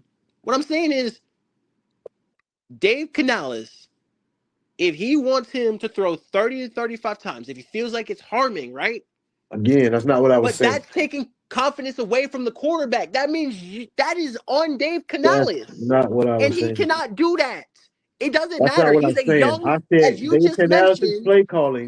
His play calling, right? He's going to go out there and do what's best for the team. So if he feel like Bryce Young throwing it 30 times is not good for the team, if he feel like it's not good for the team, why would he go out there and do it? That's on coaching. You don't trust the quarterback. That's on coaching. That is your guy. If you want him, he said himself he wanted to develop Bryce Young. You want to do that? Throw him, give him the keys. He's never going to succeed if you're going to hide him. That's on coaching. That's on Dave Canales. He didn't give him the keys for a reason, bro. As you said, he needs the keys. You know, he still got his learner's permit. He deserves the keys, dog. You're crazy. Around his curves. Look what happens when he gets the keys to the offense. When he gets the keys to the offense, we score 30 plus. He got to prove he can drive this bitch before you just throw him the keys. He, as you said and you mentioned, no. Look, all that matters is, bro, like, you ignoring what I just said, bro. To the thing. We saw how Bryce Young finished the season. He's slowly earning those keys. It doesn't matter. He needs the keys. You give the keys to your quarterback. That doesn't matter. You give the keys to your quarterback. over to him. You know what I'm saying? No. You know, you can drive the keys to your quarterback. You give the keys to your quarterback. If you want to succeed in the NFL, as you just mentioned, it's a quarterback-driven league, right? He can't get that if he's not the focal point of the offense. If he's not the focal point of the offense, he's not getting what you want, right? So make him the focal point for that to happen. And that's on Dave Canales. Answer this question. That's on Dave Canales. What is Dave Canales' pullback? What's his drawback with not making Bryce the focal point of the offense like you want to see? What's stopping him? Talk to Dave Canales, because I don't know. No, what you think? No. What do I think? No, you ain't tell me to ask Canales about shit else we saying. I'm asking you. Me and you talking. I ain't about to have no sit down with Dave Canales. I'm having to sit down with you. Okay. I'm asking you what you think. Why do you think? Why do you think that Dave Canales didn't structure the offense around Bryce and be more pass first like you wanted to see, dog? Dave Canales, and we have seen this multiple times, when you put the ball in the hands of Bryce Young and it doesn't matter, give it to him. You see what happens. What the hell does that mean? What does that mean? It means giving him the opportunity, throwing more than 30 times a game, dog. That's game manager stuff. He needs the ball at least 35 to 40 times. Give it to him. It doesn't matter. So you want Bryce to have the ball 35 to 40 times a game? Of course. Man, you saw what happened when that happened, right? We scored 30, did we not? Right? You see what happens when we don't. I get it. You know, guess what, though? Guess what? I actually wouldn't mind seeing that. Next season, I wouldn't mind seeing Bryce Young dropping back. And that is on Dave Canales. He's got to do that. To be real, we haven't seen him go out there and do that on a consistent basis. So I'm not even going to say he can't do that. I would like to see it, though. I would love to see that. But you see what I'm talking about? But in order for that to happen, you do understand that the one word that you don't like me saying, he has to play more aggressive for that to happen. It's not just that. That's a big thing. The play calling has to be like that. That's a big thing. Go. Let him be in 5 wide in the gun and let him work. If you do not do that, it's not going to work. The run game should be the complement, not the focal point of the offense. We were third in the league in rush attempts. Well, but do you agree with that? That's the thing I'm talking about. And that's on play calling, that's not on Bryce Young. In order for him to be a 35 to 40 time 40 throw a game, he has to be more aggressive. Well, you also have to tailor the play calling to him. However, that's what we're talking about. Coaching. That's what we're talking. Okay, That's on so coaching. okay, but the coaching is not doing it for a reason. Like, and I'm asking you, what's the reason? That is why? That is on the coaching. Why is he just choosing if to the do game that? plan every week is not to get your quarterback involved in the game, then there is something wrong. Because what I mentioned before, You're right we about talked that. about the And what's wrong? third And what is most wrong? rush And what is attempts. wrong? That's what I'm asking you. We're a run first team. That's what's wrong. The If play he's not calling trying to is get the wrong. quarterback involved, You can't mess that up. He's messed up with the play calling. Why? It's messed up. What's messing him up? Is it the run game being cluttered up? Because if you look at the games when we run if you look at the games when we control the clock and run the ball, we only score less than 20 points. Is it because we were so predictable when on first down? are passing the ball like he had to run it on heavy, first down. and we're doing this, we're scoring 30 points, right? We're doing those things. He had to run the ball on first and second down because he had to keep Bryce ahead of the sticks because we had no chance. We had no chance on third and long. So he had to keep Bryce ahead of the sticks. No, he didn't have to do any of that. He chose to do that. That's Dave Canales. That's on Dave Canales. I watched That's the on season. Dave Canales. I watched the season. That's on Dave Canales. I love Dave Canales as a coach, but he has to be better, and he's a young play caller. He's got to get better. That's inconsistent too. He's a young play caller who's also building with Bryce Young. He's a young play caller. So again, that's on Dave Canales. If we're gonna fault the quarterback, you gotta fault the coach too. Be real with yourself. Yeah, I mean Dave Canales is not perfect. I mean, he made his mistakes throughout the season. He even admitted to it. We won a game. But that's one of the mistakes that he made. He did not give Bryce Young. He did not give Bryce Young. Listen, I mentioned before, Bryce Young did not have 30. He barely averaged 30 pass attempts a game. He didn't give Bryce Young what?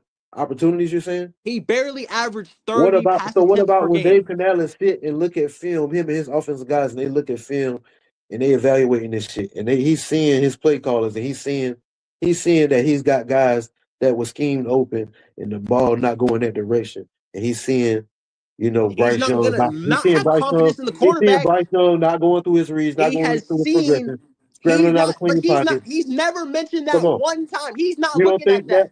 You really don't think that determines his play calling? No, I don't. We gotta run this football, man. No. If we got a chance to win this game, we got to run the hell out of this ball. Scouting, he's not looking at that. It's the team he's scouting, and how can he game plan for their strengths and their weaknesses? That's the way this works. I think you're misconstruing that as well, because a lot of teams have strengths and weaknesses. The strength. No, I'm misconstruing that teams have strengths and weaknesses. Come on, man. You are misconstruing game plan and coaching and systems. That's where you're misconstruing this, because it's all based on that too. Remember that. That's what this is based on. It's the ultimate team game, dog. That's the thing you're missing here. It sure is. It sure is, bro. That's another thing. But that has something to do with coaching too. Ultimate team game. This talking about Bryce Young. You know what I'm saying? We're always talking about Bryce Young because he's apparently, but again, when he doesn't have all the stats you want, there's a problem, right? There's a problem. When the production is not, it's a problem. We have a based on, right? We have a 27 ranked passing game. Yes, it is. That's what makes a quarterback, right? Hey, Freddie Jones. Yeah, it's a problem, dog. Right? You got a 27 ranked passing game. That's a problem for me. But stats is what you care about, right? No, it's not just about that's what it sounds like. That's what it sounds like no, to it me. Doesn't. We've been talking for way too long. Yes, it does. We've been talking for way too long for you to say that. You've been talking way too long for you to say that, Freddie. Well, the way you're talking to me right now, that's what it sounds like. That's exactly what it sounds like, man. Especially when you bring that up, that's what it sounds like.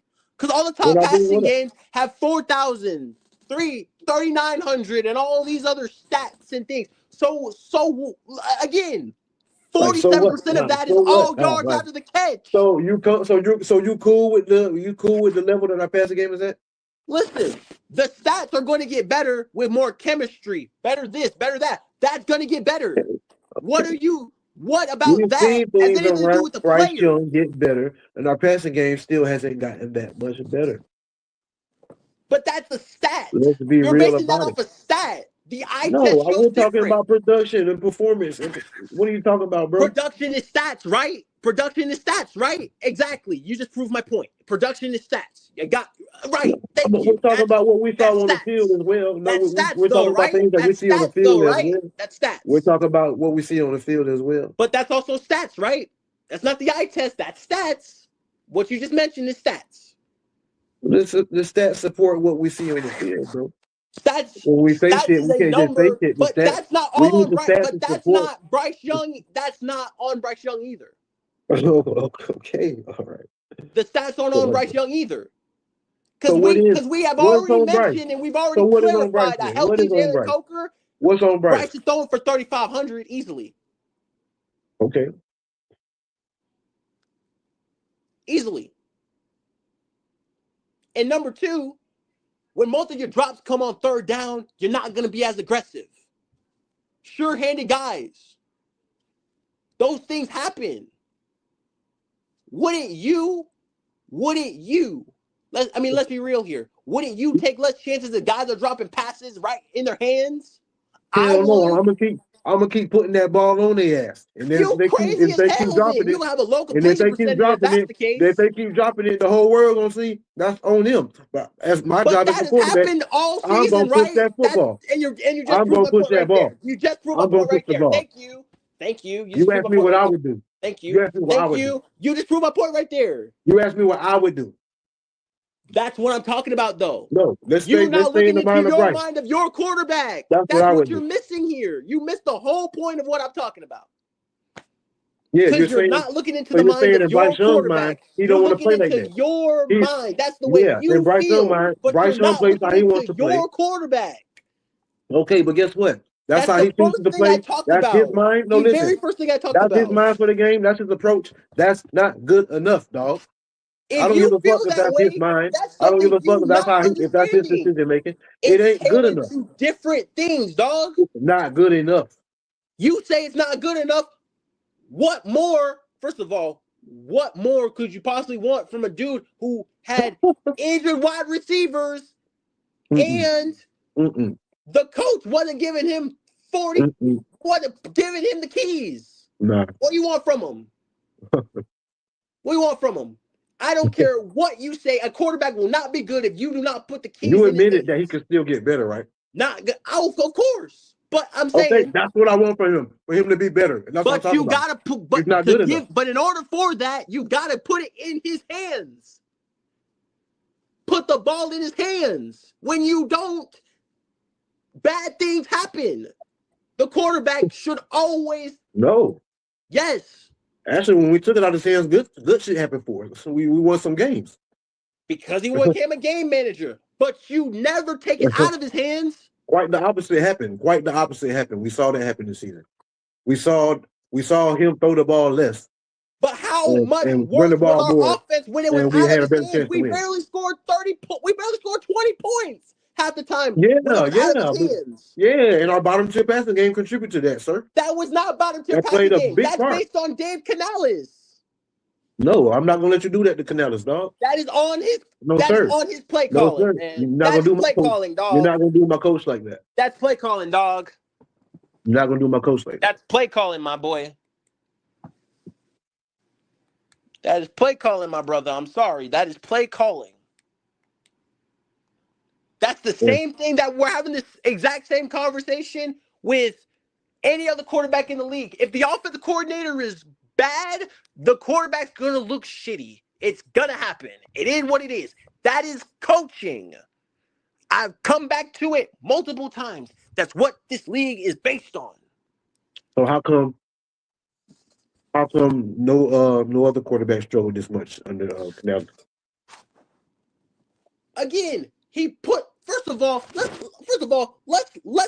also talk about the weapons here for a second, because if to you they're above average. But let's be real here, dog. Dave Canales he worked with Russell Wilson. Have you seen that team, by the way? That team was elite. What's wrong with you? Doug Baldwin, Jermaine Kearse, those guys were elite. Baker Mayfield had Mike Evans and Chris Godwin. who are worlds better than a rookie wide receiver, Xavier Legette and Jalen Coker. I'm sorry, dog, but that's where you're wrong. I love Jalen Coker. I love Tetairoa McMillan, but they are not on the levels of those guys. Do not go there.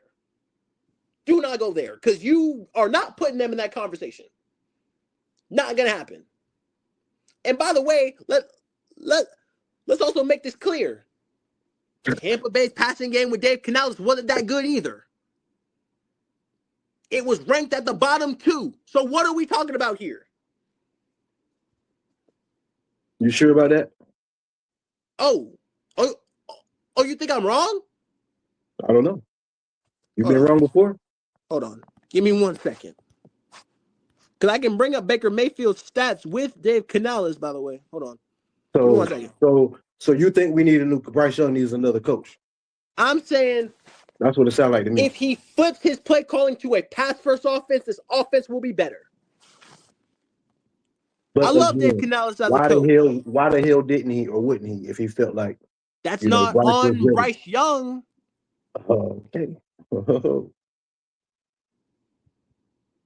That's not on Bryce Young. Does he want Bryce to fail? I mean, like, he's a run-first coach. And when you have, as I mentioned before, think about the weapons Baker Mayfield has and think about the weapons Bryce Young has. They aren't on the same level. And if you are going to put Mike Evans and Chris Godwin on the same level as Jalen Coker, Tetairoa McMillan, you are crazy. You are crazy. You are nuts.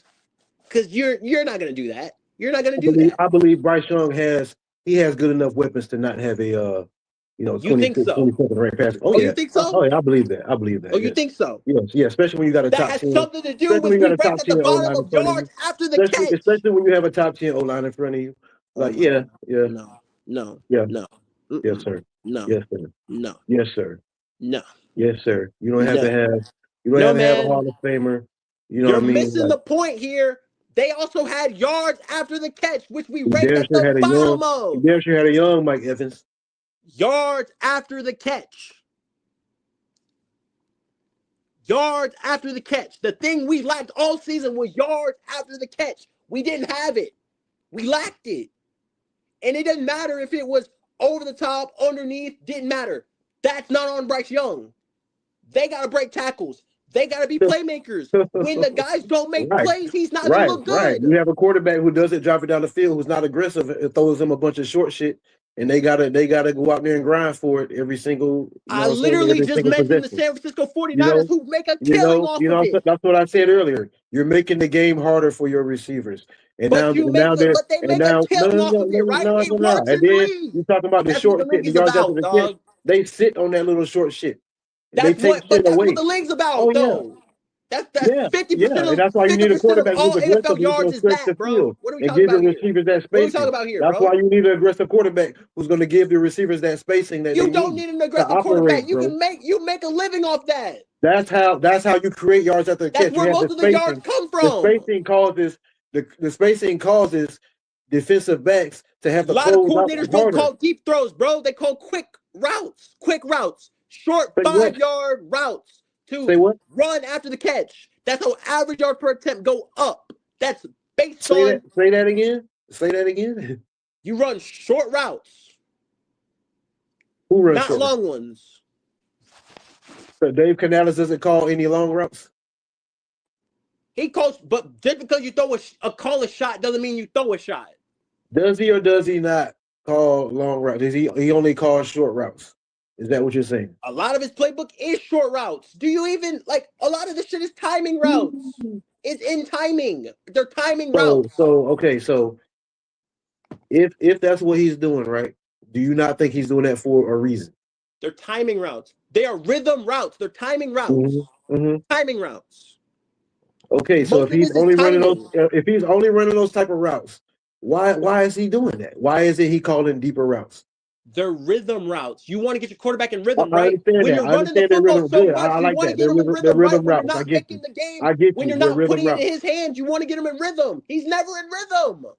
What are we talking about here? That's every quarterback. If they're not in rhythm, they're going to play bad. Who's never in rhythm? What are we doing here? Bryce is never in rhythm? When he is in rhythm, he's accurate. He's pushing it down the field. You see it time and time again.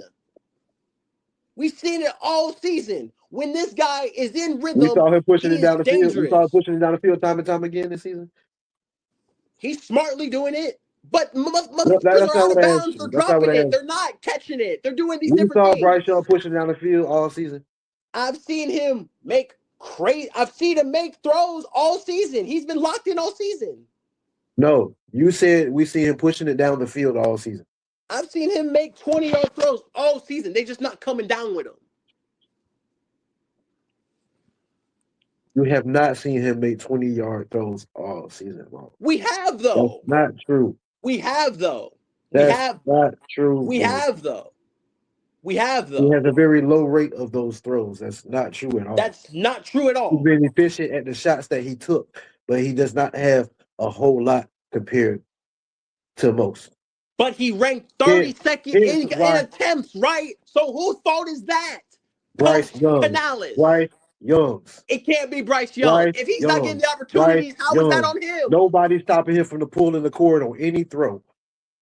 So you tell me, Hoopla, if the coach. No, it's real in the field. Oh, my fault. My fault. RNF, my fault. You good? My fault. But I'm having fun. I ain't even gonna lie to you. No, this is great, man. Like, oh my God, this is so much fun. Go ahead. Talk your shit, dog. But like, hey man, listen. All I'm gonna say is, look, a lot of this, man, you got to think about it too. You say it's on Bryce Young. I'm seeing it on coaching. This is both of our opinions, bro. This is hilarious. But I'm giving you why it's coaching. Because, listen, a good offensive coordinator can make, and good coaching makes a really borderline team look good, right? The Patriots are the best example of this. Best example of coaching. 1,000%. The play caller puts the ball in Drake May's hand. When you do that, you allow the quarterback to make those mistakes you're talking about.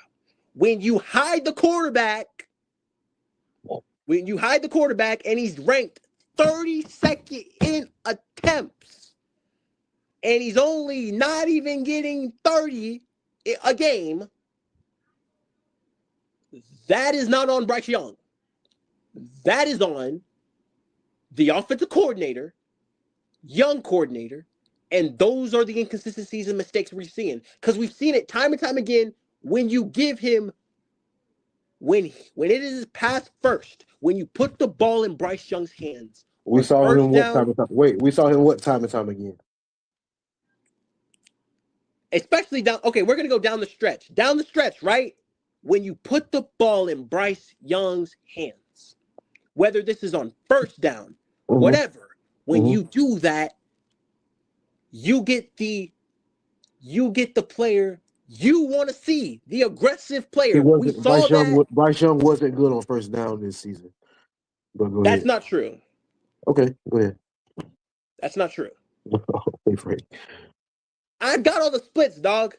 We barely even threw the ball on third down. Like, not first down. Dave Canales was scared. Dave Canales was scared to throw the ball on first down, bro. He was not scared to throw it at all. He didn't want to risk having a negative play. That's on first down. Canales. Putting Bryce Young. Prove my point. No.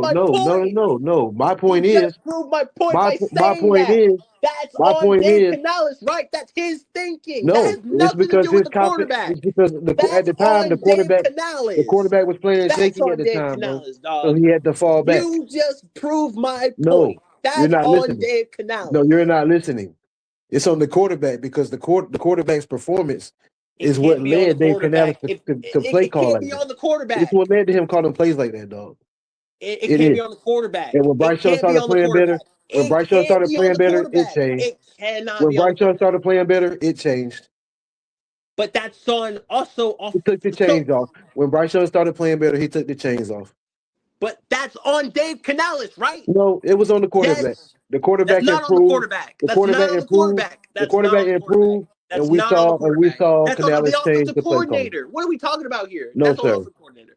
No, sir. What you're saying is basically what I've been saying. You are proving my point, and you're not even understanding how that's possible.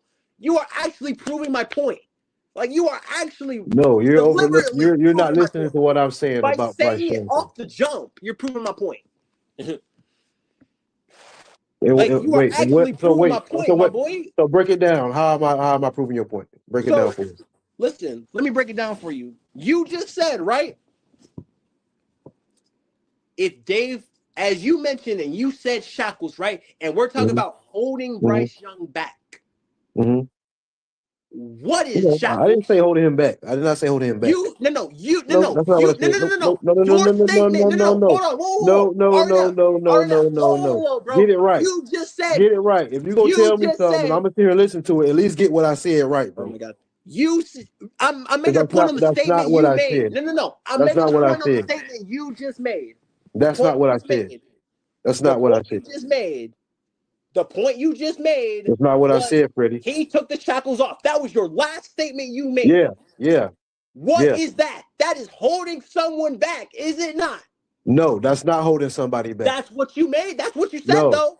That's what you said, though. That's exactly what it is. He put the shackles on him because Bryce Young. Bryce Young was holding him back. He had to go to the running game because the running game is what was giving us more success, right? The running game is what was giving us more success. That makes no sense, right? That doesn't make sense, right? How does that make sense? The running game was giving us more success, bro. And Bryce Young got better progressively throughout the season. Giving Bryce Young the opportunity to get into the rhythm of the game. That's on Bryce. That is on Dave Canales. He was playing bad. He started the season off playing bad, bro, turning the ball over. But that is on Dave Canales. We found success in the run game, and Dave Canales rode with that. No, it's not, bro. He decided to do that, right? He decided to take Bryce based Young on the away. performance level of the quarterback, bro. Based on the inconsistencies in the quarterback play. Do that as a play caller. Doesn't matter. Doing what's best for the team, dog. Let's run the damn ball. We've seen quarterbacks throw. We've seen quarterbacks. We have seen quarterbacks. That was our recipe for winning this year, bro. We have seen quarterbacks throw multiple interceptions in games, and the coordinator still has a pass-first offense. What are we talking about here? Well, we didn't do it over here, dog. We didn't do it over here. That's on the coach. That's on Dave Canales. Okay, hey, Freddie. All right. Hey, look, you got it. I get it, man. I was hoping. I don't think we had a great conversation, but I don't think we really got. I don't feel you didn't say anything that made me feel any better about Bryce. You know what I'm saying? Even though I do feel better than I have in the past, like I'm more confident than I am in the past, but you haven't said anything that made me feel any better, man. And that's your opinion. That's your personal opinion, and I respect it. All right. Yeah, and I respect your opinion, man. I love you. I love your energy, your passion. You speak good shit. You speak articulately. You break your shit down. You know some good football. You're a smart guy, but you in this sucking place when it come to Bryce, man. Okay. You're in this sucking place, dog. Like I understand you're a fan of him and you like him, but he is that fault for a lot of shit. But I respect your opinion on him, man. I do. And again, as I mentioned, this was a good conversation. But as I mentioned before, and I'm gonna say it again, the way that it's your opinion, and I respect it. All right, you stand 10 toes on your opinion. It's gonna be hard to kind of knock you out until you're that type of guy who you got to see. Well, a lot of it is fact too, and then just being real about what I see on a lot of it is you got to see it to believe it. Because what we're saying, man, you're gonna see exactly what I'm talking about next season. You're gonna see exactly what I'm talking about. Because the things I'm talking about, man, I'm speaking facts too. But the thing that you're not seeing, the thing you're not getting, is I mentioned before, and I'm gonna say it again. And this is how a lot of people. I'm not the only one that feels this way. I'm not even talking about just Bryce specifically. What am I not getting? What am I not getting, bro? This is quarterbacks in general. It is based on your offensive coordinator and your coach. It's based on all coordinators and coaching. That's all this shit is. Prime example, the New England Patriots. Prime example. That is the prime example right there, man. If you don't take what I'm saying to you, anything else from me, take that for example. And also get into the mind of your own quarterback. Not just look at all 22, man. Go into full speed and think about what Bryce is seeing. Think about what he's looking at. Because there's two different things. I do wonder. Sometimes I'm like, what the hell was he looking at? Because there's an open guy. You know, And like I do get into his mind. I wonder what is going on. Why did you scramble out of that clean pocket? Why did you do that, right? Why did you do it? Guess what? Again, as I'm saying before, get into the mind of your I do get into his mind, bro. I do. You though? Because you're asking these questions and you're not kind of understanding. For sure. I don't just look at some stats, dog. Him. You're not understanding him. So what? So it don't matter if I get into his mind and understand him. At the end of the day, what I'm seeing is not good enough. You're saying it's not good enough, but let me ask you a question. No, I'm not saying it's not me saying this. Like football, like the game is telling us that it's not good enough. He has to be better. He has to be better than he is. The stats are telling you Bryce Young has to be better. Like I said, are telling you he's not good. You're not content with where he is right now. Are you content with where he is right now? With the stuff he showed me and the traits that he's showing me, he can play like this with. Hey, listen, he can play like this with all good chemistry and everything. We'll be just fine with him. We can win with him.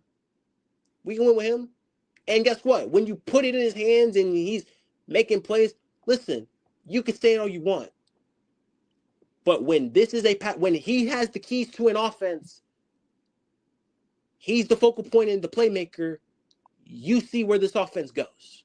It doesn't matter where you're talking about or whatever. That's on coaching. Give him the keys. If you want him to be a franchise quarterback, it's trial and error. And you're saying Bryce Young is the focal point of the offense. What that looks like is him throwing it 35 to 40 times a game, right? And it does. All right, we've seen it, and it does. The 448 game and the game against the Rams and everything. Hold on, Freddie, because we about to wrap this up, homie. We about to wrap this up. All right, so brother. Like I said earlier, we've never seen Bryce Young go out there and consistently throw it that many times, game in and game out. The most we've ever seen him throw it was during, the short span he was with Frank Wright. And it didn't look good. For whatever reason, whatever excuses, I don't want to get into the rookie year. But at this point, Bryce Young has grown. And like I said, I like the way he finished the season, being more aggressive. Mm-hmm. And I want to see him come into the season like that. So I would love to see him, throw it. I don't know about 40 times a game, but I would love to see him up there in the 30s. 35, you know what I'm saying? Like, 38. Yeah, I want to see what that looks like. And I think Canales, based on how he finished the season, I think Bryson's going to have the confidence. Canales will have a confidence in him. And I think we're going to see a change in the play calling, a change to the rhythm of the offense. We're going to see more throwing on first down, things like that. We're going to see Bryce more in control of the game, and we're going to get to see what that looks like. That's what I want to see, and I want to see him succeed. I want to see him look good doing it. I don't want to see him fail. Me and you both, brother. Let me tell you. And guess what? Next year, it ain't no excuses, man. We're not going for it. Hey, listen, and listen, hey, man, listen. I want to say something before you go and everything else. I appreciate you as well. I appreciate you for giving me the opportunity to pop, whatever it is, and being respectful about it as well. Now you did Unc kind of talked about it before. He was like calling me a big head and stuff. And I let that go, but just talking a little banter. But oh man, that ain't even no. Come on. Hey man. No, good. But no, man. I love the challenge, man. This allows me to kind of pick people's minds, kind of see where you at, because you smart, Hoopla, and I see that. Or real in the field. My fault. Real in the field. You good? Okay. You good, man. I know everybody know me as Hoopla, so it's all good.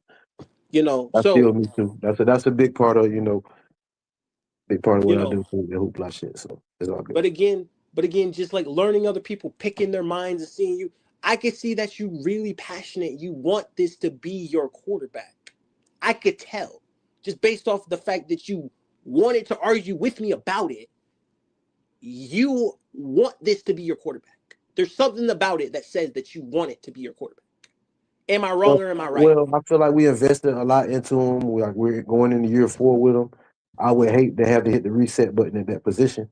So, you know, I don't want to go through, you know, the struggles of having, you know, if we go with another rookie and bring him in, it's going to be, you know, it's going to be a reset, some right? of the same shit. Rookies come in and have their struggles unless there's a guy out there, you know, a diamond in the rough that can step in behind this offensive line, behind these weapons of T-Mac, you know what I'm saying, and this growing defense and really do something and come in here and play more aggressive and then and show us something different that Bryce Young didn't see us. Until I see it with my eyes, I'm not going to sit here and be like, oh yeah, we could just plug anybody in here. Because you never know how it's not how it works. You never know how guys are going to translate. But right. I'm not gonna say it's impossible, you know, it's definitely not impossible, but yeah. I could but listen, just based off your passion, the way that you bring it up, the way that your energy is about the topic in general, I know just based off the energy of what you give, I don't consider you a Bryce Young hater. I don't. I just some of the delivery, the way you bring the delivery is kind of questionable. So we do question it a little bit. I don't think it's questionable at all. But you know, man, I like that you pop your shit and I like that you stand on your opinion. I like that no matter what, because you a hard motherfucker to crack. And I like that. You know, you a hard motherfucker to crack. Like that, you know? And I hope you had a lot of fun, man. Oh man, I'm having a ball, bro. You know what I'm saying? I'm you glad fuck with me. How'd I do, bro? You fuck with me? What's up? Man, you did great, man. What you mean? How long we been on the stream? We've been on here for 4 hours, my guy. Man, come on, man. Come on, man. This to be my first live on Real in the Field, man. I couldn't ask for nothing more, man. Like you in the record books, man. You in the history books. You the first, you know, you the first in-house guest. I'm gonna put it like that. You the first guest up here on my show on Real in the Field. You know what I'm saying? You the one. You made me pop the channel off for real because when you asked me for the debate, I got to thinking. I'm like, shit, why not just, you know, have it over here? That way we can really shoot the ones and really hear each other out. You know, because I want Real in the Field to be a space where you can really just pop your shit. It's open, you know, open mic. You can come in here and pop your shit. You know what I'm saying? But hey, man, I enjoy this. And hey, man, also, I want to shout out Unc for actually letting me get to talk to you and meet you and things like that, bro. You know what I mean? Shout out to Unc, man. Shout out to Unc. But you already know, bro. If you gonna be on a panel, bro, give a good word, dog. I know if Unc in the chat, shout out to him. You know, you feel me? Hey, good dog. Unc, drop that link. All you gotta do is click on it, bro. You good? You know what I mean? So like, hey, man, man. I hope you enjoyed. You know. And I'll definitely be sliding back around. You already know. I'll be in the chat. If you want to chat, come holla at me. Yeah, man. I appreciate you though, bro. Like I said, you made me pop the channel off when you wanted to have this debate, man. So you inspired it, man. I went and made my logo and everything, changed the name to the channel.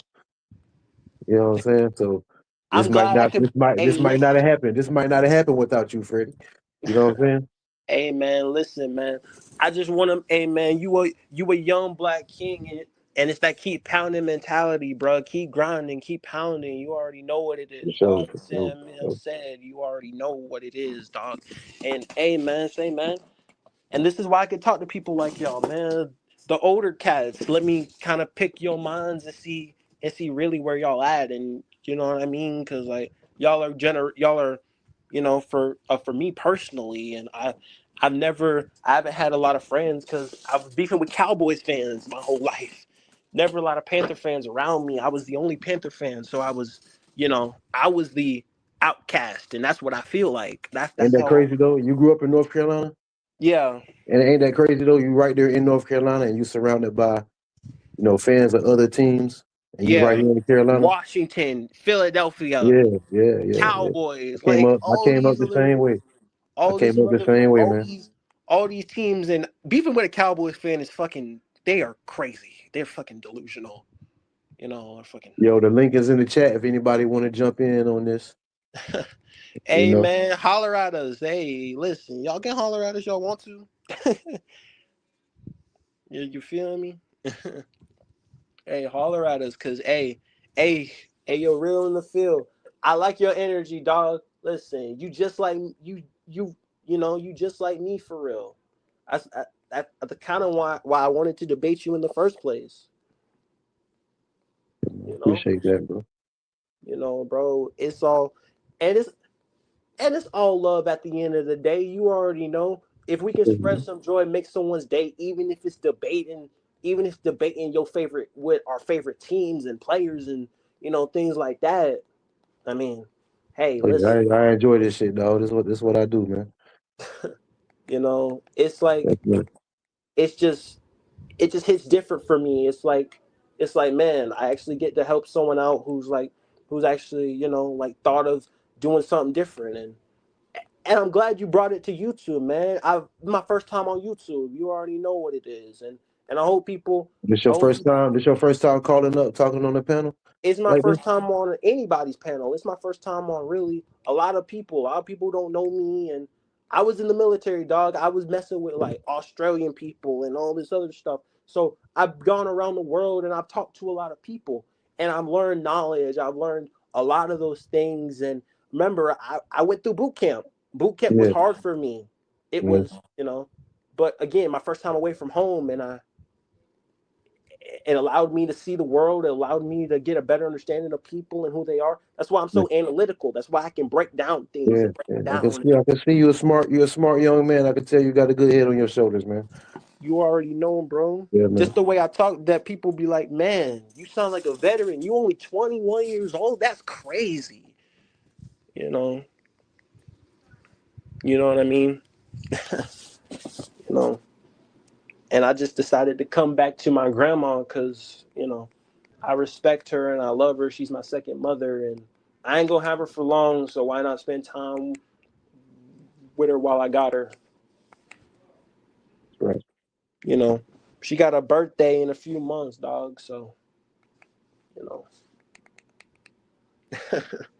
you know what I mean. You got to take care of your loved ones, old, young, doesn't matter. Make sure y'all, if you don't take any advice from, and all this is hilarious banter and all this other stuff. But man, hey, listen, man, when you can drop some knowledge on people, it's good to do that. It's good to give back to people who, I could tell got good chit chat and good energy, and I expected nothing less from you, hoopla. I ain't gonna lie, I expected nothing less. I already knew you would bring the energy, and I just had to match it. You already know.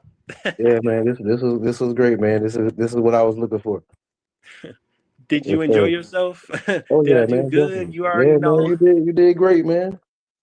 So Yeah, man. hey, listen, I You didn't you know. welcome you welcome up anytime, bro. You can hit that link and jump in and pop your shit anytime, bro. Bro. I appreciate it, and hey, man, hey yo, shout out to everybody on Unk's channel. I don't know, Gib, Kappa, all of them, A Dot, all y'all all y'all are great. Giving me something to laugh to anytime I see the link and the live, and brighten up my day. Cause man, it's tough. I'm back in North Carolina. I feel like the outcast again, but you know what? I'm mentally prepared for it, and honestly, you guys are the reason why. Honestly, you guys are the reason why I can do things like that. Kind of help people out and remind myself of the things that that I'm willing to do for other people. Like you, hoopla. It's amazing. You get that inspiration, bro, from these Panther content creators, man. Like that goes to show that the community and shout out to Up, the community, you know, that he's grown, it's impacted so many. You know, he gonna be live tomorrow. We already know he gonna be Oh lit. yeah, oh yeah, we Oh know yeah, that. he gonna be lit, bro. Hey man, say man, make sure you. Hey man, I want to see you tomorrow. Bro. I want to see you. I want to hear you talk. I want to hear you pop your shit because I already know that's how you is. And hey man, if I get that opportunity, I'm definitely gonna slide in with you, dog. And I might Yeah, defend you for some points because some points you was right about, bro. I got you. Oh, I know. So But you know, I might go live tomorrow. But make sure you subbed up. Make sure you ring the notification bell. That's everybody hey in the man, chat, man.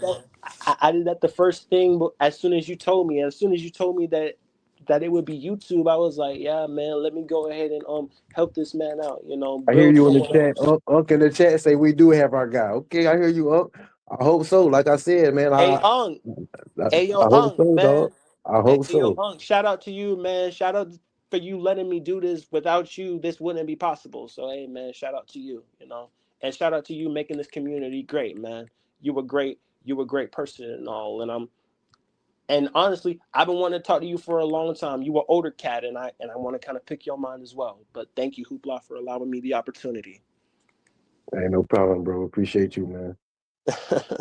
Hey man, again, I'll be in the chat if you want to chat. I'll be in there. So hey, hit me up.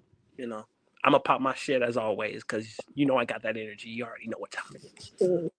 For sure, man. For sure, man. We gonna call it a night, man. I appreciate everybody that pulled up. This is my first live on Real in the Field. I gotta say it was a success, man. Like this is something I've been doing this content creating thing since 2015. I started off doing Laker content, you know what I'm saying, and I was just inconsistent with it. At the time, didn't realize the power of this YouTube shit. You know what I'm saying? Like if I would have stayed on the right track with it, stayed consistent, like who knows where it could have grown to. But you know what I'm saying? I'm glad I ended up where I'm at, man, because I stay locked in, and I feel like I'm better now than I was back then, and it ain't nothing to get it popping and get it up and going. And that's what I'm here to do. So I'm gonna keep bringing y'all that content, keep pumping it out, man. And it's just gonna be real shit over here, man. We're gonna keep it real in the field, and we just gonna come over here and tell the truth. Good vibes, good energy, grown man football talk, or it could be some smoke. If they have to get to that level, I'm with whatever. You know, But, but hey man, say man. Sometimes you gotta bring the energy, and sometimes you gotta keep it cordial. Always, yeah, you gotta yeah. kind of But it's build it all up. at the end of the day, it's always love. It ain't never no beef Exactly. At over the end this of the day, it's over this all Panther love. shit. It's Especially, keep pounding mentality in this bitch. yeah, definitely, definitely. It definitely ain't no beef over no Bryce Young shit or nothing like that. I'd be Hell damned. no, bro. I'd We be damned we if I'm out here lit. real life beefing with dudes over Bryce Young. Cause we all You know want what the I'm saying? same Come on, thing. That's why that's we crazy. debating. That's We why. all want the same thing. That's why we debating. We debating because we passionate and we want everybody to succeed on our team. You know what I mean? Oh yeah, got It's you, all dog. love, always, man. Don't take none of our banter and the shit we talking about. Like we could talk shit to each other if we wanted to, but it's all love at the end of the day. We Yeah. all we Well, all well, well. community. It's. Let me tell you something now. I sit back and listen. You know, over the years since we had Bryce Young, I've been pretty quiet out here on YouTube. I just, kind of play the chat. I don't really say too much, but I sit back and listen, and there are Bryce Young haters out there. There are guys who are just, you know, could be out of pocket at times, and then you got the Bryce Young fans, the Super Bryce fans, who act like he's something he's not, and I'm like right there in the middle on the neutral side of things, and I feel like I try to call it straight up and down, but when I look at it and I hear everybody's point of view, everybody's stance, I gotta admit, a lot of the haters are more on point than the guys who support him. You know what I mean? But Bryce Young he's getting better. You know what I'm saying? He's headed in the upper direction. He's trending up. And I just want to see him take a bigger step next year. And A bigger step, you know? and you know what, Hoopla? I can accept that. You know what I mean? I can accept that. I got you, bro. If you were, hey, listen, dog. I'm telling you, bro. You make some great points, and you pop your shit, and you stay 10 toes down with that shit. But I see you the type of guy you got to see it to believe it type of shit too. So hey, listen, bro. hey man, say man, if you ever want to do this again, you know, because always real in the field, you know what it is. We real around here, you know. Everybody keep it real. You got to keep it cordial if you want to, or turn it up if you want to. You got to have the balance. But hey, man, it's all love at the end of the day. We all in the community. We all grown man shit around here. Keep pounding, keep grinding. You already know. Hey, who? Hey, yo, Kenny S said, "It's guys that don't want the team to do well just because Bryce is on the team. It's like it's guys that want the team to fail because Bryce on the team." Now that's, you know, I'm not one of those guys, and I see those guys out there, and I heard people say that. You know what I'm saying? That's fucked up, by the way. I don't agree with that shit. I don't agree see with the that team either. That's fail. fucked up. You know what I'm saying? So that's what I'm saying. Shit like that. I ain't on that. I'm not on that type of time. Cause hey man, if you want another nigga to fail, man, that just means you either A, insecure about yourself, or B, you got something else going on, dog. Cause that's fucked up. Life is hard as it is, dog. Don't make other people's lives hard, man. That's fucked up. Well, I ain't gonna say nobody's life being made hard, but you know. Yeah, for sure. But yeah. I said life is hard. I didn't say everybody's life is hard. I said life is hard. This motherfucker, hey man, you only got one of them, dog. Live it up. You know what I mean? Take every experience, take everything that people give you, and all the people that pop their shit and everything. As long as you learn something from me, dog, that's all I care about. You know, long as you learn something, man. You know, take every lesson and every grain with, you know, everybody. You're not always right. You gotta sit back and listen and think. But everybody got their own opinions. But if you just a hater because the person's on the team, you just don't know what you're talking about, man. You just out of pocket for real. But I respect Hoopla, and I always have. As I said, he said he's neutral, but he's kind of the villain around there, man. But hey, he's my favorite villain, so you already know I had to pop in for his first live in a minute. Kind of help him out. Hey man, like I said, I appreciate you, dog. I appreciate you, man. But we're gonna wrap it up, man. This was one for the books. This one going in history books, man. Our first live show. Hey man, I'm glad to be a part of history, and I'm glad to help someone who, you know, I'm glad to have been on your live, man. It was a blast. Word up, bro. But stay tuned, man. I'll be back with more. I might go live tomorrow or something. So hey man, I'm gonna pop in if you want me to, bro. I'm a chit chat with you if you just want to vibe, chill, you know, have a cool little cordial. You already know. For sure, man. But shout out everybody in the chat, everybody who pulled up and showed love on my first live show, man. Shout out to Sheldon Van, my pops in the chat. What's up? Shout out to everybody there, man. And again, you make sure big love to Big Unk in the chat as well. Yeah, shout out to Unk, man. Shout out to everybody in the chat, everybody who pulled up and showed love tonight, man. Yes, sir, Ski. All right. I'll catch you later, man. All right, we'll catch y'all on the next one, man. Peace. We out. Yes, sir.